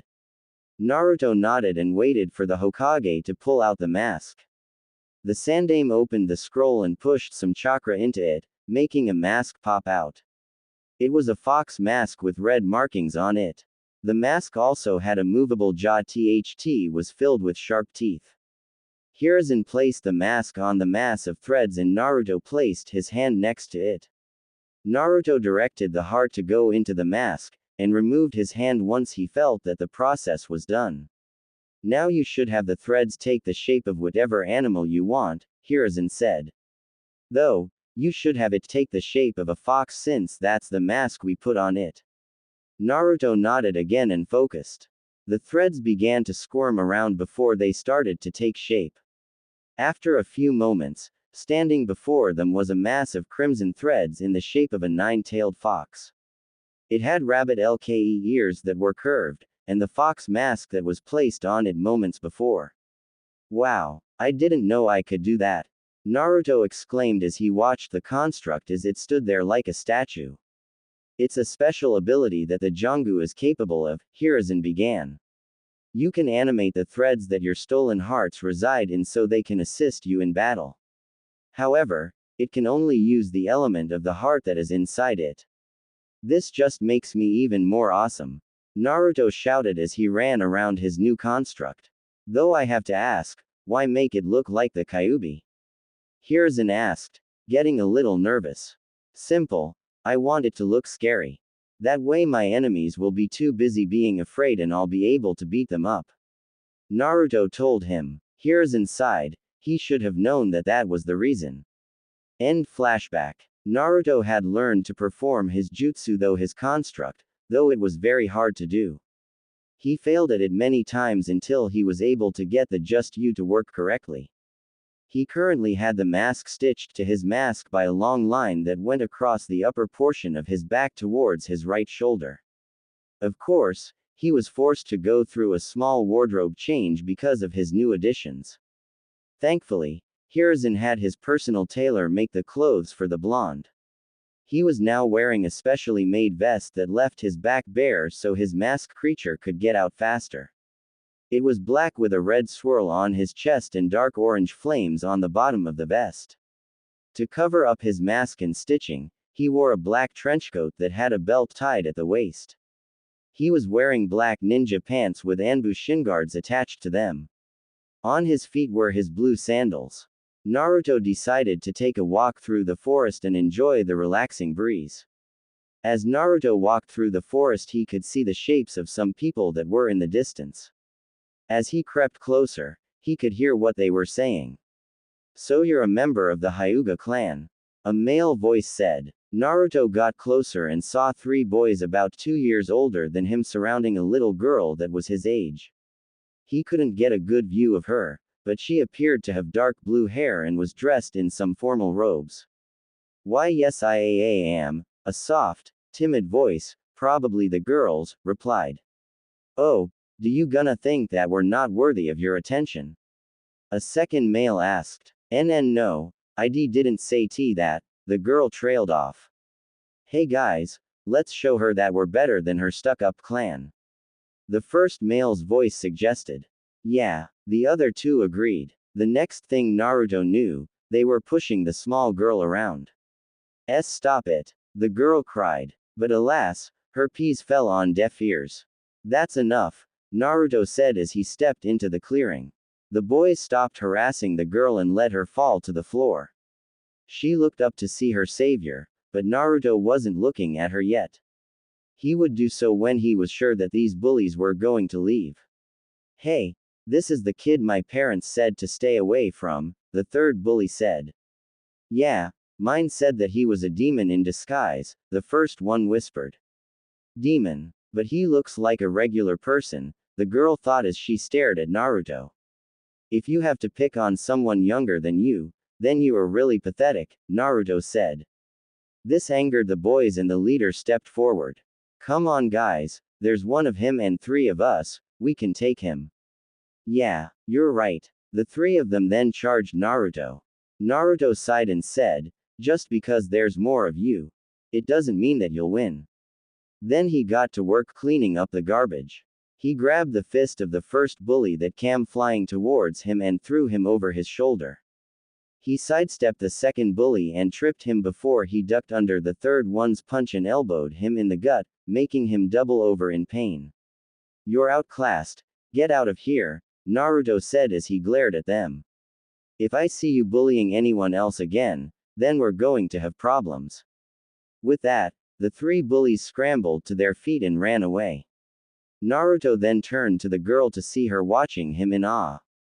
You okay? Naruto asked as the cold look faded from his eyes to be replaced with a caring blue. Now that he was sure that the bullies had left, he was able to get a good look at her. She was around his age with blue hair that was in a Harem-style cut that had 2 bangs framing her face. Her eyes were an attractive color of lavender that reminded Naruto of the moon. Why yes. The girl squeaked as she got out of her stupor, blushing red. Naruto just raised an eyebrow at her antics before shaking his head and extending a hand. Let me help you up, Naruto said. Oh, thank you, the girl said as she took his hand as he gently pulled her up. She dusted off her robes before bowing to Naruto. Thank you for saving me, she said. Naruto just waved her off and said, it's no problem, I couldn't just let them push around someone. I'm Naruto Uzumaki, what's your name? My name is Hinata Hi Hyuga, Hinata said. Hyuga, where have I heard that name before? Naruto wondered. It's one of the most prestigious clans in Konoha, Hinata said. Now I remember. I met that Hiyashi guy in Gigi's office last year. Naruto realized. You met Sama? Hinata asked. That was your dad. Wow. Small world, Naruto said. I guess so, Hinata said. Hey, Naruto began, do you want to be my friend? Why yes, I would love to be your friend Naruto-san, Hinata said with a small smile and blush. Don't call me san, it makes me feel old, Naruto said. Hinata looked down and said, I'm so sorry. Would you like me to call you Naruto-kun? Yeah, that sounds better, Naruto said with a grin. Hinata-sama, get away from him. Naruto turned around just in time to get an open palm slap to the stomach, sending him flying. When he opened his eyes, he saw that it was a young man with brown hair spiked backwards. He was wearing a black kimono and had the bulging eyes of the Byakugan. Seeing that he was out of his league, Naruto leapt to his feet and ran away. Ko-san, why did you do that? He helped me when some BB bullies were bothering me. Hinata cried. Don't be fooled by its lies, Hinata-sama. That thing was trying to let you lower your guard so it could harm you, Ko said as he began to pull the young girl away, despite her protests. Hyuga compound. As soon as Hinata was brought home, she ran to the garden where she knew her mother would be. Her mother would know what to do, she was really smart about things like this. Inside the Hyuga garden, Hitomi was sitting a bench rubbing her slightly bulged stomach. She was already 3 months pregnant with her second child. Keika-chan. Hinata cried as she ran towards her mother. Hinata-chan. Hitomi was surprised to see her daughter in such a state. The young girl leapt into her mother's lap and clung to her robes tightly. What's wrong, my dear? WW was Keiko-san. He had attacked a boy who saved me from some BB bullies, Hinata said as she clung even tighter. Ko did what? Hitomi screamed. Hiyashi came running out a minute later, having heard his wife scream. What happened? Hiyashi huffed. Our wonderful bodyguard for Hinata decided to save her from a harmless boy that had saved her from some ruffians, Hitomi said. Hinata, can you tell us about what happened? Hiyashi asked. So Hinata told her the story of how she was rescued from some bullies by Naruto, only for him to be attacked by Ko when they were talking. Hiyashi, having heard enough, got up and went to search for Ko. After a branch member brought Ko to his office, Hiyashi looked him straight in the eye. Good evening, Ko, Hiyashi greeted. Good evening, Hiyashi-sama, Ko greeted back. How was your walk through the village with Hinata today? The Hyuga head asked. It was fine, I kept her away from all trouble, Ko told him. Hiyashi quirked an eyebrow and said, really? Because I heard a different story. He then sent Ko a harsh glare and said, she said that you both got separated and told me how she was assaulted by some ruffians when she was in the forest. And I defended her from the threat, Ko said. Did you now? Hiyashi asked in a sarcastic tone. She told me that she was rescued from 3 boys 2 years older than her by a young boy. A young boy that you assaulted without warning. There wasn't a group there, just a boy that was harassing her, Ko said, spitting out the word, boy, like it was a poison. Hiyashi just sent him a glare and said, so I should just disregard what my daughter told me and believe you instead, correct? That thing probably made an illusion to try and gain her trust before it, Ko said. Enough. Hiyashi yelled, I will not sit here and let you lie to my face. But I am not lying, Hiyashi-sama. Ko protested. I have met the Uzumaki boy and have seen that he is a well-mannered boy when he meets his superiors unless they allow him to do otherwise, Hiyashi said. I've seen that he has pure intentions for the village, a village that spits on the sacrifice the Yondaime made. Before Ko could say anything, Hiyashi said to him, tomorrow you will accompany me, my wife, and Hinata to Uzumaki-san's apartment, where you will apologize for your behavior against him. Maybe if you spend some time with him you will see how wrong the village is when they speak about him. With that, Hiyashi dismissed Ko. The younger Hyuga could only walk out of his office in mild shock. He was going to spend tomorrow with that thing. Tomorrow Naruto's apartment. Naruto sat at his table as he finished making his breakfast.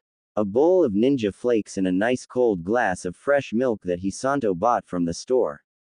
He was too lazy to change into his regular clothes right away, so he just sat there in his pajamas. I wonder if I'll see that Hinata girl again, Naruto thought as he ate another spoonful of cereal. He was shaken out of his thoughts by the sound of someone knocking at the door, making him narrow his eyes in suspicion. Only 3 people knew where he lived. The Hokage, Tsunade, and her apprentice Shizune, and they never visited him in the morning. So he slowly crept towards the door and had his threads out and formed them into a blade. Who is it? Naruto asked. He wanted to make sure if it was someone he knew. Naruto-kun. It's me, Hinata, he heard. Naruto took a small peek outside through his door and saw that it was indeed the Hyuga girl from yesterday. But behind her were 3 people. He recognized Hiyashi and the Hyuga that he had the pleasure of meeting yesterday, but he didn't know who the woman was. Naruto thought that it was Hinata's mother since she had the same hair color as the girl. Give me a minute, Naruto called out as he rushed back towards his room and changed his clothes in record time. After adjusting his trenchcoat, he went back to the front and opened the door. Oh, hello again Hinata-chan, Hiyashi-sama, Hyuga-tem, ma'am, Naruto greeted with a smile. Ko was fuming at his new title, but it appeared that nobody else was bothered by it. You deserve it, Hitomi thought while grinning internally. Come on in, I was just about to have breakfast, Naruto said as he walked back inside, his guests following him in, though Ko was a bit reluctant, until Hiyashi sent him a look. Do you guys want anything? All I've got is ninja flakes and ramen, Naruto asked as he walked towards his refrigerator. No thank you Naruto-san, we've already had breakfast, Hitomi said. Oh, okay, Naruto said as he turned around and sat in his chair. So why did you come over? I mean, I'm not the type of person to get so many visitors, especially in the morning. Ko here has something that he would like to say to you, Hiyashi said as he gave Ko a look that said, be nice or we'll have problems. Ko took a deep breath, he couldn't believe that he was going to do this. I am sorry for attacking you yesterday Uzumaki-san, I thought that you were attacking Hinata-sama, not helping her. Naruto shook his head and said, it's fine, you were just doing your job like I was when I saw her being bothered by those jerks. And what would your job be? Hitomi asked. If I'm gonna be Hokage one day, I have to make sure that there's no more bullying. It's not a nice thing to do, Dadbeo. Naruto said. Why you want to be Hokage? Hinata asked. Yeah, the Hokage's the strongest person in the village, so that's a place for me, Naruto told her. Hiyashi was in deep thought for a moment before suggesting, Hinata, why don't you and Naruto go and walk through the village for the day? Are really too Sama? Hinata asked, shocked that he would allow this. Hiyashi nodded and said, you should take the time to get to know your new friend. Thank you T2 Sama. Hinata stammered out as she went to the front to put her sandals on. Naruto stared at Hiyashi for a while before asking, can you lock the door on your way out? Of course, Hiyashi said. Okay, Naruto said as he went to put his sandals on. He then rushed back into his room and placed Gama-chan in his back pocket before he left with Hinata. Ko, Hiyashi started, in order for you to get a better understanding of Naruto, you will tail them and will not interfere with anything unless they are being harmed by civilians or drunken shinobi. Ko looked appalled for a moment before nodding and rushing after the two children. Are you sure that's a good idea Hiyashi-kun? Hitomi asked. It's the best one I can think of at the moment, Hiyashi said. Training Ground 27. Naruto had led the Hyuga heiress towards his personal training grounds. Ko had followed them and was wondering what Naruto was up to. Naruto-kun, why are we here? Hinata asked. This is my personal training grounds, Naruto stated as he waved his arms out, why we're here is because I want to show you something. What is it? Hinata asked. Can you keep it a secret? Naruto asked. Why yes, ICC can, Hinata said. I'm gonna show you my special jutsu, it's something that I got after I was born, Naruto explained. What kind of jutsu? Hinata asked. A kinjutsu. Naruto then went and told her the same story the Sandaime told him when he first discovered the Jongu. By the time he was finished, Hinata was at tears and hugged him saying that nobody had to go through that. Can I see it? Hinata asked. Sure. Naruto replied as he pulled back the sleeve of his right arm and revealed his detachable limb. He then pulled off his forearm and Hinata watched in amazement as the crimson threads came out and stowed connected to the limb. Hinata then reached out and took a small amount of threads into her hands. It's so soft, like silk, Hinata said in amazement as she continued to observe the material. She then began to giggle as a stray thread danced past her ear, lightly grazing it. What's up? Naruto asked as he heard her giggle. Hinata blushed for a moment before saying, nothing, it just tickled me little. Naruto then had a playful grin on his face as he thought of something fun to do. So you're ticklish, huh? Why yes, I'm terribly ticklish, Hinata said, not seeing his grin. Why do you ask? Oh no reason, just thought that you might enjoy this. Naruto shouted as he sent his tendrils towards the smaller girl as they began running across her skin. Hinata's eyes went wide before she burst out laughing. Nahaharuto ha ho ho. Ha ha ha ha. Please. It's too muhuhuch. From what I can tell, you're enjoying this. Naruto said as he took off her sandals and began to scribble his fingers over his feet, making her voice go up another octave. Ahahahaha. Pleahahahahassee staha hahap. Ika ahan tahahake at anymohohore.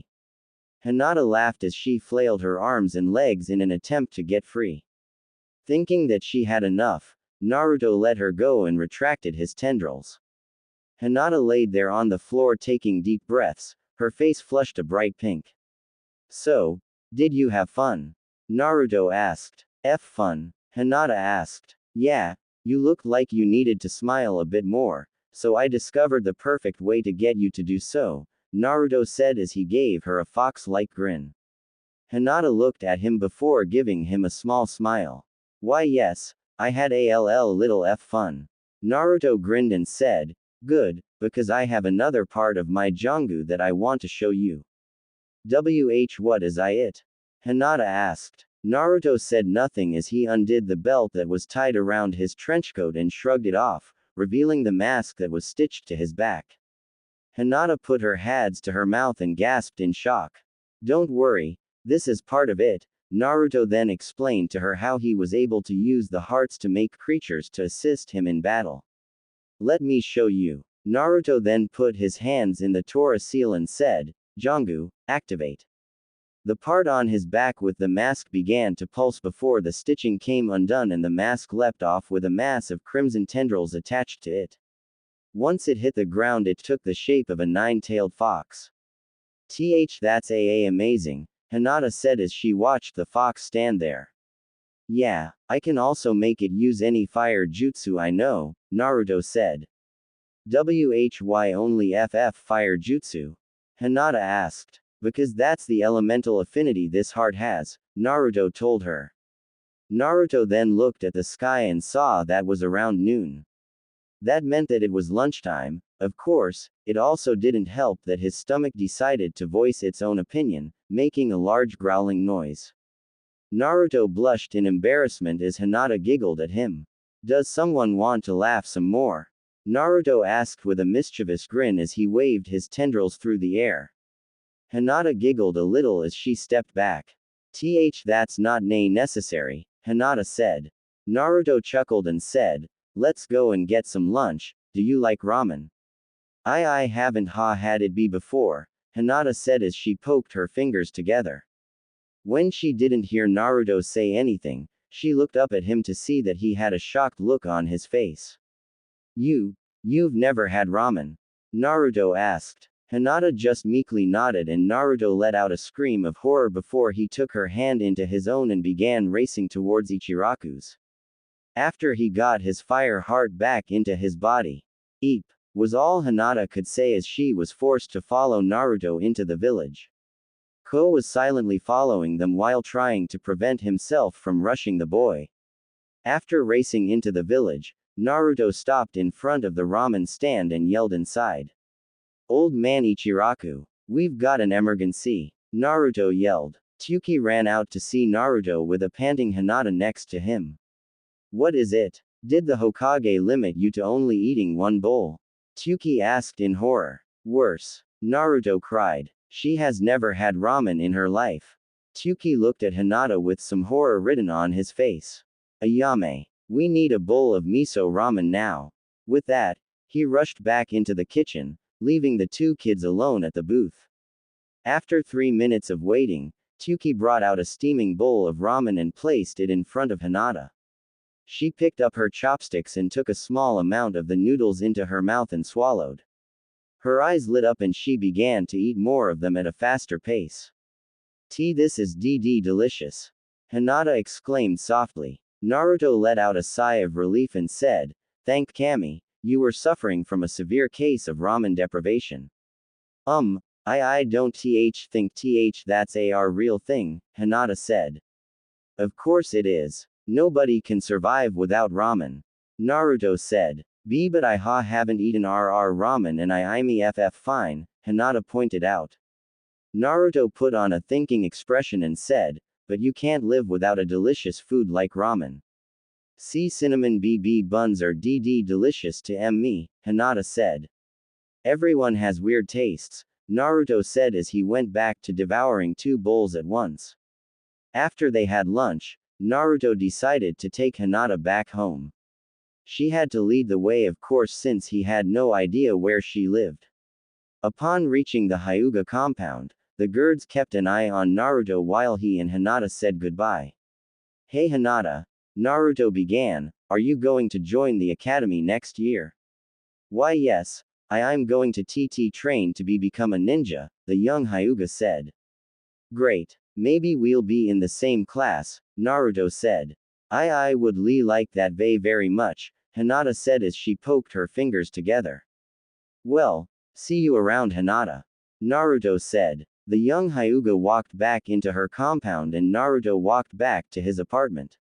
Ko leapt down from the trees with a thoughtful expression on his face. He entered Hiyashi's study where the man was waiting for him. I trust that there were no problems. Hiyashi asked. Ko shook his head and said, no Hiyashi-sama, Hinata-sama seemed to enjoy her time with Uzumaki-san. Hiyashi nodded and asked, have you seen how the rumors about Naruto-san aren't true? Yes, I even saw that he has a kinjutsu of his own, Ko said. You must never speak about it until Naruto-san makes it known to others, Hiyashi said. There are people in this village who would do anything to get their hands on him if they knew. I understand Hiyashi-sama, Ko said. Konoha 5 months later. A 6-year-old Naruto jumped out of bed earlier than usual with a big smile on his face. And why wouldn't he? Today was the day he starts attending the academy. A place where he could meet people his age, hopefully they wouldn't glare at him like all the adults would. While he was still friends with Hinata, he wanted to make more friends and expand his social life. Naruto inhaled his breakfast and put on his clothes in record time. He made extra sure that his trenchcoat would hide all his stitches so nobody would ask questions.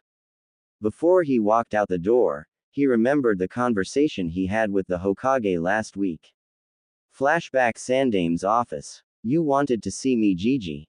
Naruto asked as he sat down in the chair across from Hiruzen. Yes, Naruto-kun, Hiruzen confirmed. You're starting the academy next week, right? Yeah, and I'm gonna be the best ninja there, Naruto proclaimed. Hiruzen sighed and said, that's exactly what I wanted to talk to you about. What's up? Naruto asked. I don't want you to be the best ninja in the academy, Hiruzen bluntly said. As predicted, Naruto exploded. What? Why shouldn't I be the best?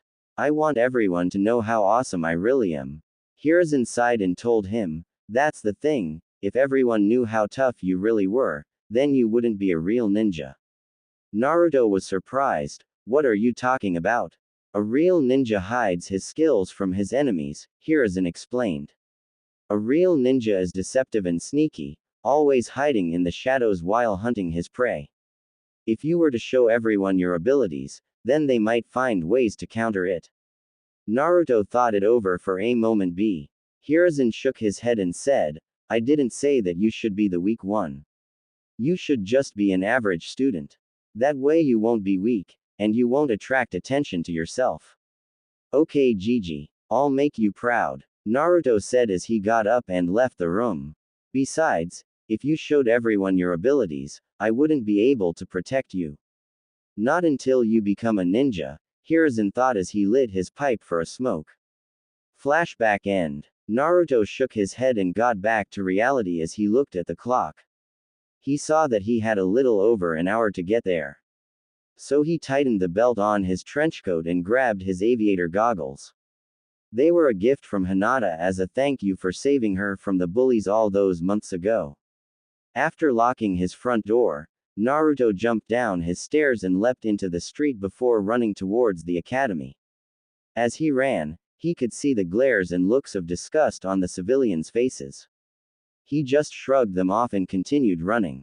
After a half hour of running through the streets, Naruto arrived at the main gate of the academy. He looked up in awe of the large building, the place where he would learn to become a shinobi.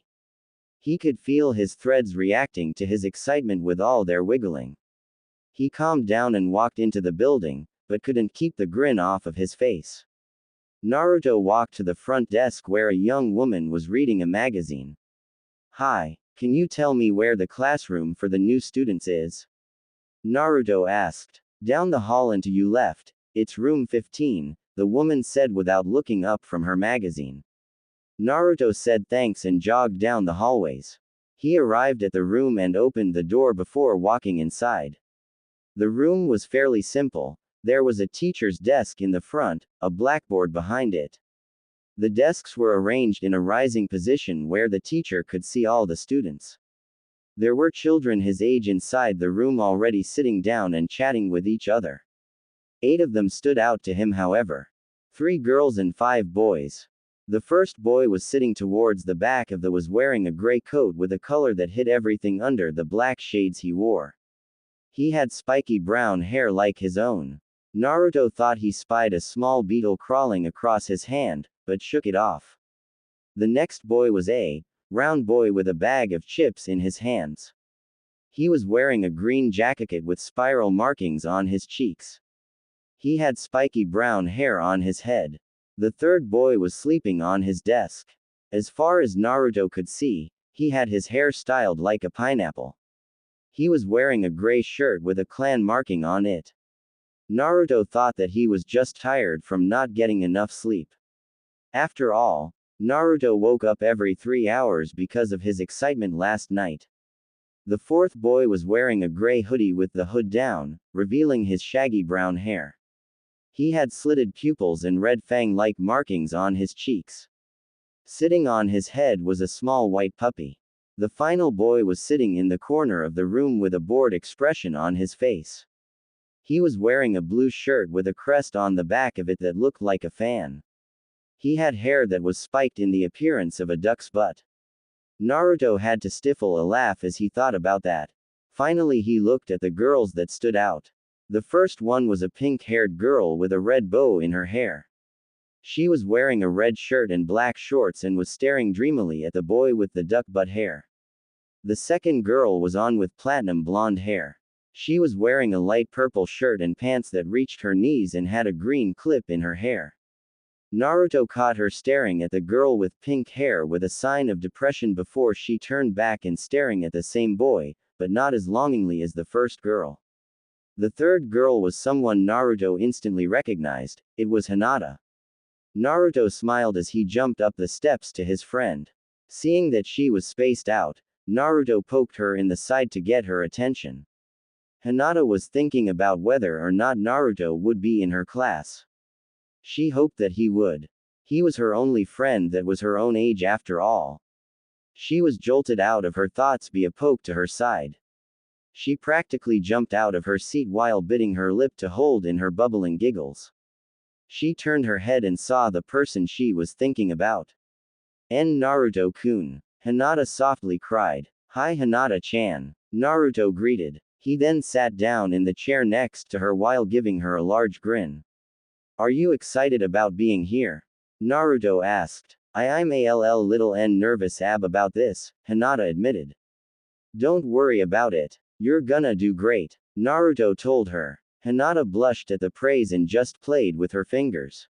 It was then that the classroom door opened and 2 shinobi stepped inside. They were wearing a Chunin's uniform and were carrying boxes full of books.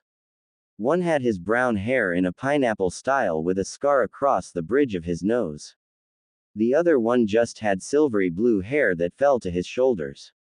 "Hello everyone," the one with the scar said as he set the boxes on the desk and faced the class. "My name is Iruka Yumino, one of your instructor for your classes at the academy," Iruka said. "I'm Mizuki Tuji, another one of your instructors," the other man said.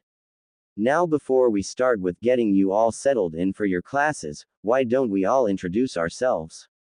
I'll call you in alphabetical order and you'll come to the front and tell us your name, likes, dislikes, hobbies, and dreams for the future," Iruka explained. "First up, Shino Aburame." The boy with the large coat walked to the front of the room and faced everyone. My name is Shino Aburame. I like most types of insects. I dislike people who kill insects for no reason. I like to collect and observe different types of insects. My goal for the future is to one day become the Aburame clan head. Thank you, Shino. The Aburame heir walked back to his desk quietly. Next up, Choji Akamichi. The round boy walked up to the front of the room after he left his bag of chips on his desk and faced everyone with a nervous grin on his face. Hi, I'm Choji Akamichi. I like to eat different foods, and my friend Shikamaru. I dislike people who discriminate the Akamichi clan because of how we maintain our jutsu, and people who make fun of me for being big-boned. My hobbies are relaxing with Shikamaru and testing my Ka-chan's cooking. My dreams are to become the next head of the Akamichi clan. After Choji walked back to his seat, Iruka looked at the attendance board and said who was next. Sakura Haruno. The girl with the pink hair walked to the front of the room and stood before the class with a look of superiority around her, like she was the boss of the classroom. My name's Sakura Haruno. My hobbies are, and my dreams for the future are. Every time she paused, she would look at the boy with the duck butt hair and squeal, making the boy groan and slam his head into his desk. And your dislikes? Iruka asked, already crying on the inside because of the fact that this was a fangirl. People who are stupid, Sakura roared. After she walked back to his desk, Iruka called out the next name. Hinata Hyuga. After some words of encouragement from Naruto, Hinata walked to the front of the room and faced the class. Hello, I'm Hinata Hyuga. I like SW sweet foods, and SS spending time with my friend Naruto. I dislike people who look down on others and seafood. My hobbies are flat flower pressing and GG gardening. My reams for the FF future is to see change the W way of the Hyuga C clan. After walking back to her seat quickly, the next name was called up. Kiba Inuzuka. The boy with the dog raced down to the front and faced everyone with a feral grin. I'm Inuzuka, and this is Akamaru. I like spending time with the dogs at my clan compound and my buddy here. I dislike cats and people who hate dogs. My hobbies are playing with Akamaru and training. My dream for the future is to become one of the best ninja in the village. Shikamaru Nara. When nobody came up, Iruka looked around the room until he saw the sleeping boy. Shikamaru Nara. Iruka yelled. He was about to yell again when he saw Choji raise his hand to stop him. Choji then turned to Shikamaru and said, Shikamaru, your mother's here. As fast as lightning, Shikamaru jumped out of his seat while looking around fearfully. When he didn't see his mother, he looked at Choji with a bored expression. Choji, that was cruel and heartless, Shikamaru told him. Now that you're awake, maybe you would like to introduce yourself to the class. Iruka asked with a look on his face that just dared him to say no. Troublesome, Shikamaru muttered as he trudged to the front. I'm Shikamaru Nara. I like relaxing and playing shogi. I dislike troublesome things like extra work. My hobbies are cloud watching and resting. I don't really have a goal for the future, it's too troublesome to think of one. Most of the class snickered at his introduction while Iruka and Mizuki just sighed. They already knew to expect this from a Nara, but it was worse than they thought. Iruka just shook his head and called out the next student. Sasuke Uchiha. The boy with the duck butt hair walked to the front of the classroom and looked at them with an air of superiority around him. My name is Sasuke Uchiha, a member of the great Uchiha clan. I like my family and onigiri. I dislike those who are weak and pathetic. My hobbies are training to get stronger. My goal is to one day surpass my brother Itachi. Iruka nodded as he watched Sasuke walk back to his seat. He looked down at the sheet and bit back a groan when he saw the next name. He considered skipping over it but decided that it wasn't worth the trouble. Naruto Uzumaki. Neither Naruto or Hinata missed the small hint of disgust when Iruka called him out. After being Naruto's friend, Hinata was able to see all the looks of hatred and disgust that were thrown Naruto's way. She asked him why they did that, but Naruto truthfully told her that he doesn't know. The young Uzumaki jumped to the front of the room and faced the class with a big fox-like grin. My name's Naruto Uzumaki, Dadbeo. I like ramen and spending time with my friend Hinata-chan. I dislike mean people and those who think they're better than others. My hobbies are training and hanging out with Hinata-chan. My goal for the future is to become Hokage. As if anyone would let you rule the village you tried to destroy, were the thoughts of the two academy instructors. Once he was back in his seat, Iruka called up the last name of the list. Ino Yamanaka. The blonde-haired girl walked to the front of the room and faced the class. I'm Ino Yamanaka. I like all types of flowers and spending time at my family's flower shop. I dislike mean people and idiots who think they're better than me just because I'm a girl. My hobbies are working at the flower shop and helping my parents. My dreams for the future are to win the affections of Sasuke-kun. Sasuke just banged his head into the desk again, making a nice indentation of his face on the wood. Iruka could see that she was a fangirl, but wasn't lost to the forbidden side of the kunoichi just yet. A simple push in the right direction would help her. Well, it's a pleasure to meet you all. I hope that you all achieve your goals and become strong shinobi who will work to make Konoha prosper, Iruka said. Now then, how many of you know a jutsu? Naruto, Sasuke, Hinata, and Shikamaru raised their hands. Okay then, come up to the front of the room. The four kids did so and Iruka continued. Can you demonstrate them to the class please? I'll go first, that way it won't be too troublesome, Shikamaru said as he stepped forward and faced Naruto. He then held his hands in the Nei seal and everyone watched as his shadow went and connected to Naruto. Shadow possession success, Shikamaru droned as he rested his hands at his side, making Naruto do the same. Hey, what gives? Naruto cried as he struggled to control his movements. Shikamaru then reached behind him, making Naruto reach behind him. He then made Naruto grab the ruler on the desk and use it to poke Sasuke. The Uchiha growled and ripped the ruler away from Naruto while giving him a glare. Why are you glaring at me? He's the one making he do this. Naruto protested. Sasuke then went and glared at Shikamaru, who released the jutsu and stepped back. Troublesome, I would have made him poke Hinata, but then she would have gotten mad at me, and an angry woman is more troublesome than you being angry, Shikamaru explained. Okay, enough with that, now let's get on to seeing what the others have to show, Iruka interjected. I suggest that we go outside for my jutsu, it's big, Sasuke told him. Iruka nodded and said to the class, we're going outside to view the rest of the jutsu. The class cheered as they stampeded out the door, leaving behind a large dust cloud. After clearing away the dust, Iruka and Mizuki saw that Naruto and Hinata were still inside. Naruto was patting Hinata's back since some of the dust got into her mouth. When she was done coughing, the two raced outside with the rest of the class. Iruka and Mizuki just performed a shunshin to get there. Okay Sasuke, perform your jutsu, Iruka said once he was sure that everyone was outside. Sasuke nodded and performed several hand seals before taking in a deep breath and declaring, Kaden, Great Fireball Jutsu. A large fireball shot out of Sasuke's mouth and went into the sky where it evaporated into the clouds. Impressive Sasuke, Iruka said as he and most of the class cheered. The ones who didn't cheer were Shino, Bekasu had roasted a few insects in the sky, Shikamaru, because it was too troublesome, Hinata, because Hyugas don't like Uchihas, and Naruto, because he didn't feel like it. Alright, Naruto, how about you go next? Iruka suggested. Yosh, it's my turn. Naruto cheered as he ran to the front of the class and faced a row of practice targets.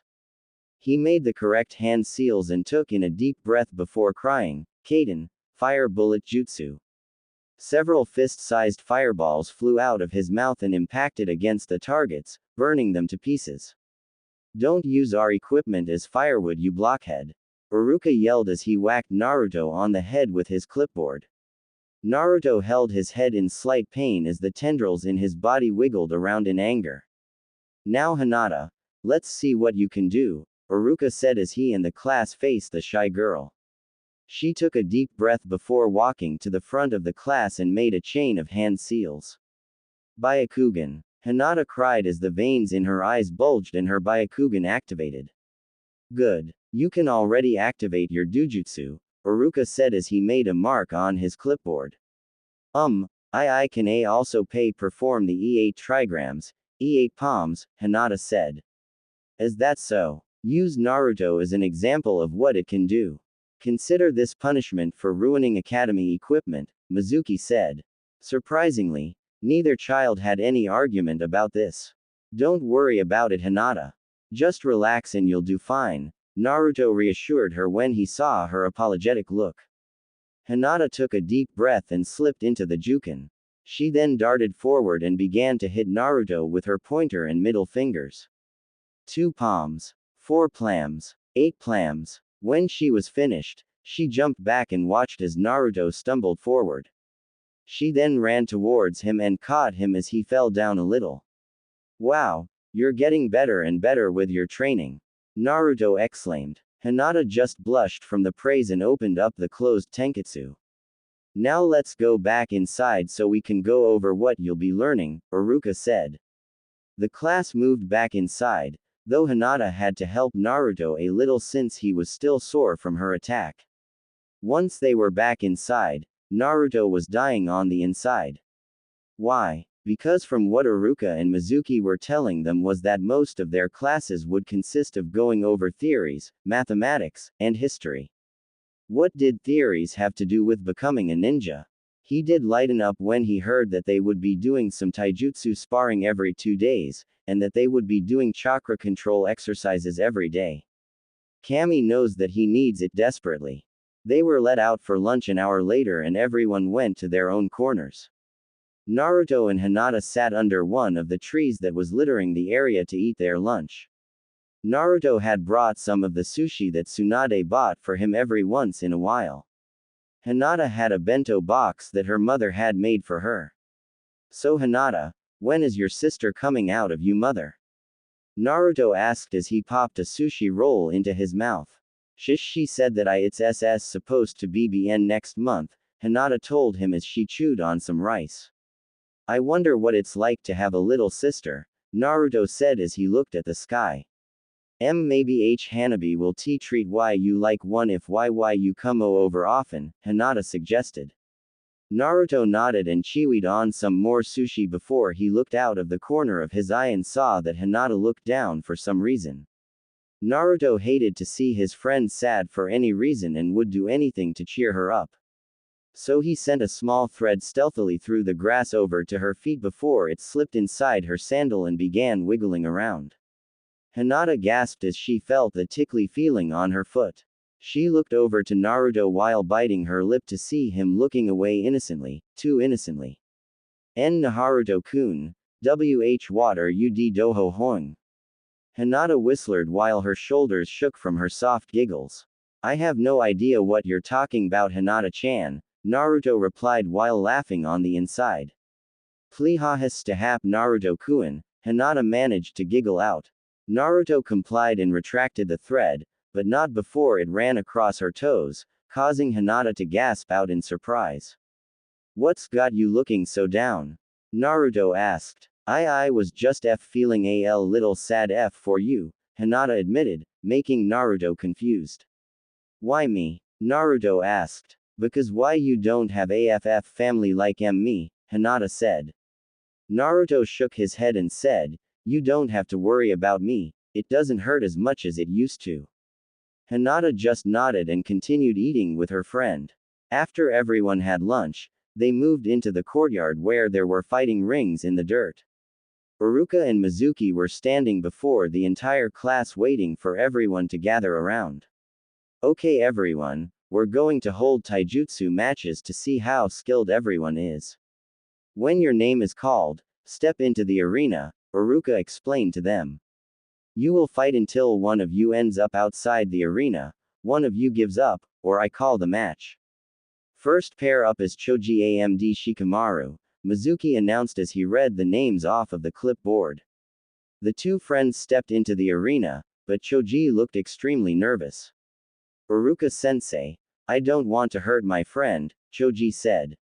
Uruka sighed and said, it's just a taijutsu match, Choji, and I highly doubt anybody here can hurt somebody too much.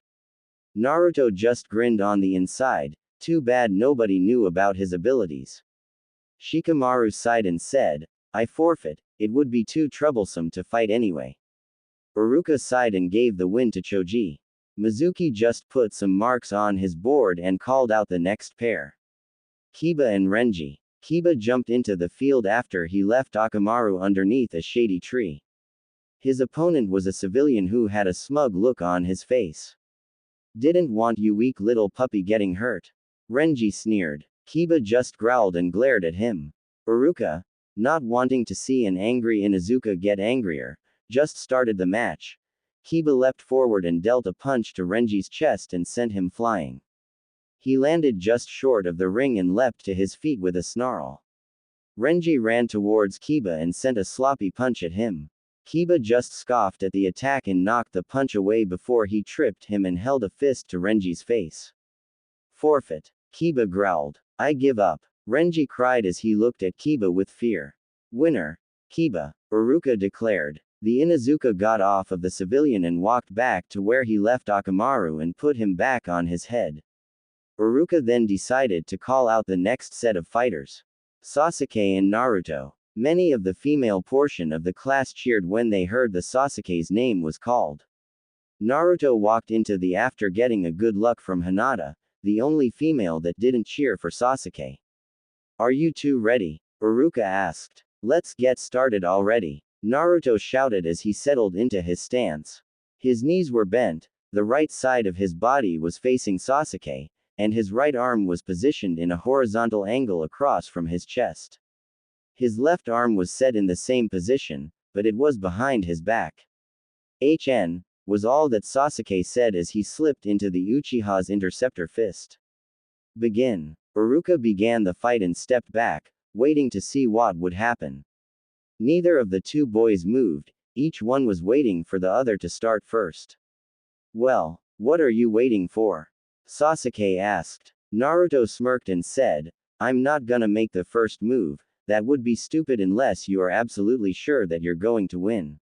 Then I guess I'll start us off, Sasuke said as he darted forward and aimed a punch at Naruto's chest. The blonde boy ducked under Sasuke's outstretched arm and hit Sasuke under his arm, knocking him off balance before Naruto shoved him backwards with a good shoulder to the stomach. Had enough? Naruto asked as he watched Sasuke get his bearings. Naruto was crying on the inside because his poor ears were being assaulted by the loud protests of Sasuke's fangirls.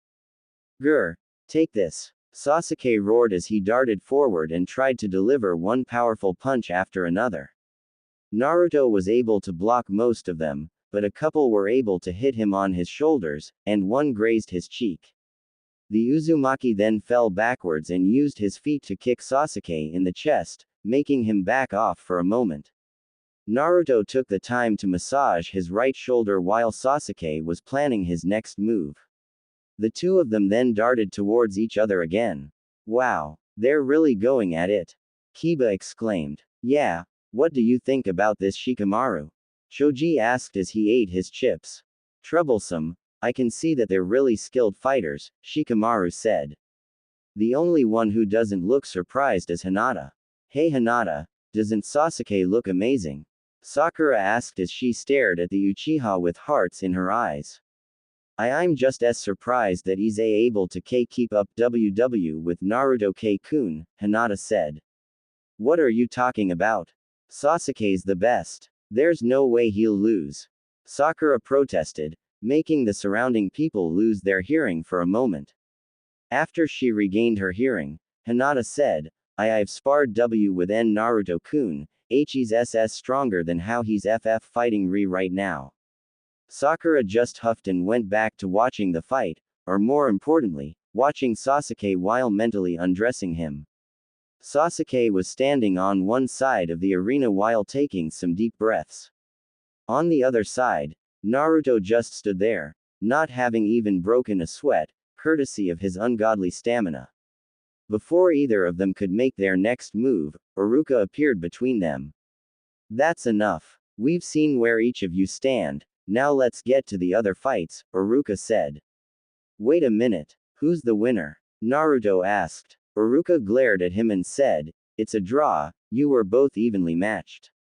Sasuke glared at Naruto, but the Uzumaki just ignored him.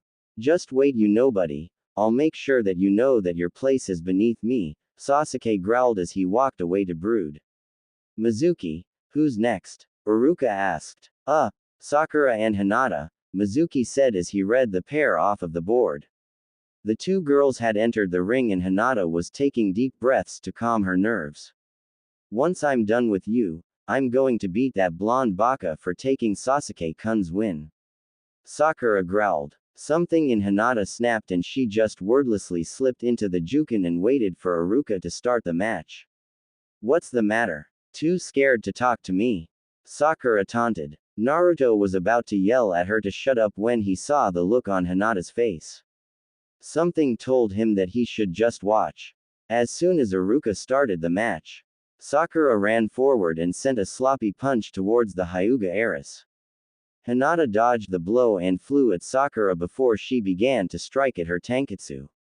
Once Hinata jumped back, Sakura fell to the floor in a heap, ending the match. Don't you ever insult Naruto-kun again, Hinata said in a dark tone, without a single stutter. The winner is Hinata, Iruka stammered as he watched the short match. Hinata walked back to Naruto's side before she snapped out of trance she was in. As she looked around, she saw the pile of limbs that was formerly Sakura. Did IIIRR really do that? Hinata asked. After getting a confirming nod from Naruto, who felt like he couldn't trust his voice, Hinata fainted and fell into Naruto, who quickly caught her. I thought we finally got over the fainting, Naruto sighed as he went and propped Hinata up against the tree before sitting down next to her. While he was waiting for her to recover, the last few fights had occurred. The only one that was at least interesting was with the Ino girl. She was one of the few females that was able to fight like she had some skill. Of course, she wasn't as good as Hinata in Naruto's opinion, but he saw that she was a good person to be in second place for female fighters. While the teachers were going over the results of the spars, Naruto dated to wake up Hinata. But this time she seemed to be in a deep state of unconsciousness. Naruto had poked her and shook her but didn't get any results. Naruto then got a bright idea. He stood a good distance away and shouted, Hinata, the last cinnamon roll is being sold right now. What? Hinata screamed as she shot straight up and grabbed the collar of Naruto's trenchcoat while giving him a crazed look. Where is it? She screamed as she shook him like a madman. Madwoman. Hey, you're awake, Naruto exclaimed, completely ignoring the fact that Hinata was about to jukin him for the location of the imaginary cinnamon roll. This seemed to jolt Hinata back to reality as she observed what was happening around her. Her hands were tightly gripping Naruto's coat, she was practically face to face with him, and the other students were staring at her with amused looks. Eep, was all Hinata could say before her face turned into a tomato and she fainted again. Naruto sighed as she fell forward into his arms. Probably not my best idea, Naruto muttered as he set Hinata against the tree before facing the rest of the class. Anyone got something smelly? Naruto asked. Shoji stepped forward and handed Naruto some smelling salts. Naruto thanked him and held the smelling salts under Hinata's nose. Hinata opened her eyes and shot up. She looked around and saw that everyone was staring at her, causing her to burn with embarrassment. You're not going to faint again, are you? Naruto asked. Hinata just shook her head, not trusting her voice at the moment. Okay kids, we're going back into the classroom so you can get your textbooks, Iruka announced as he ushered everyone inside. Naruto sighed as he walked back inside. This was an eventful day.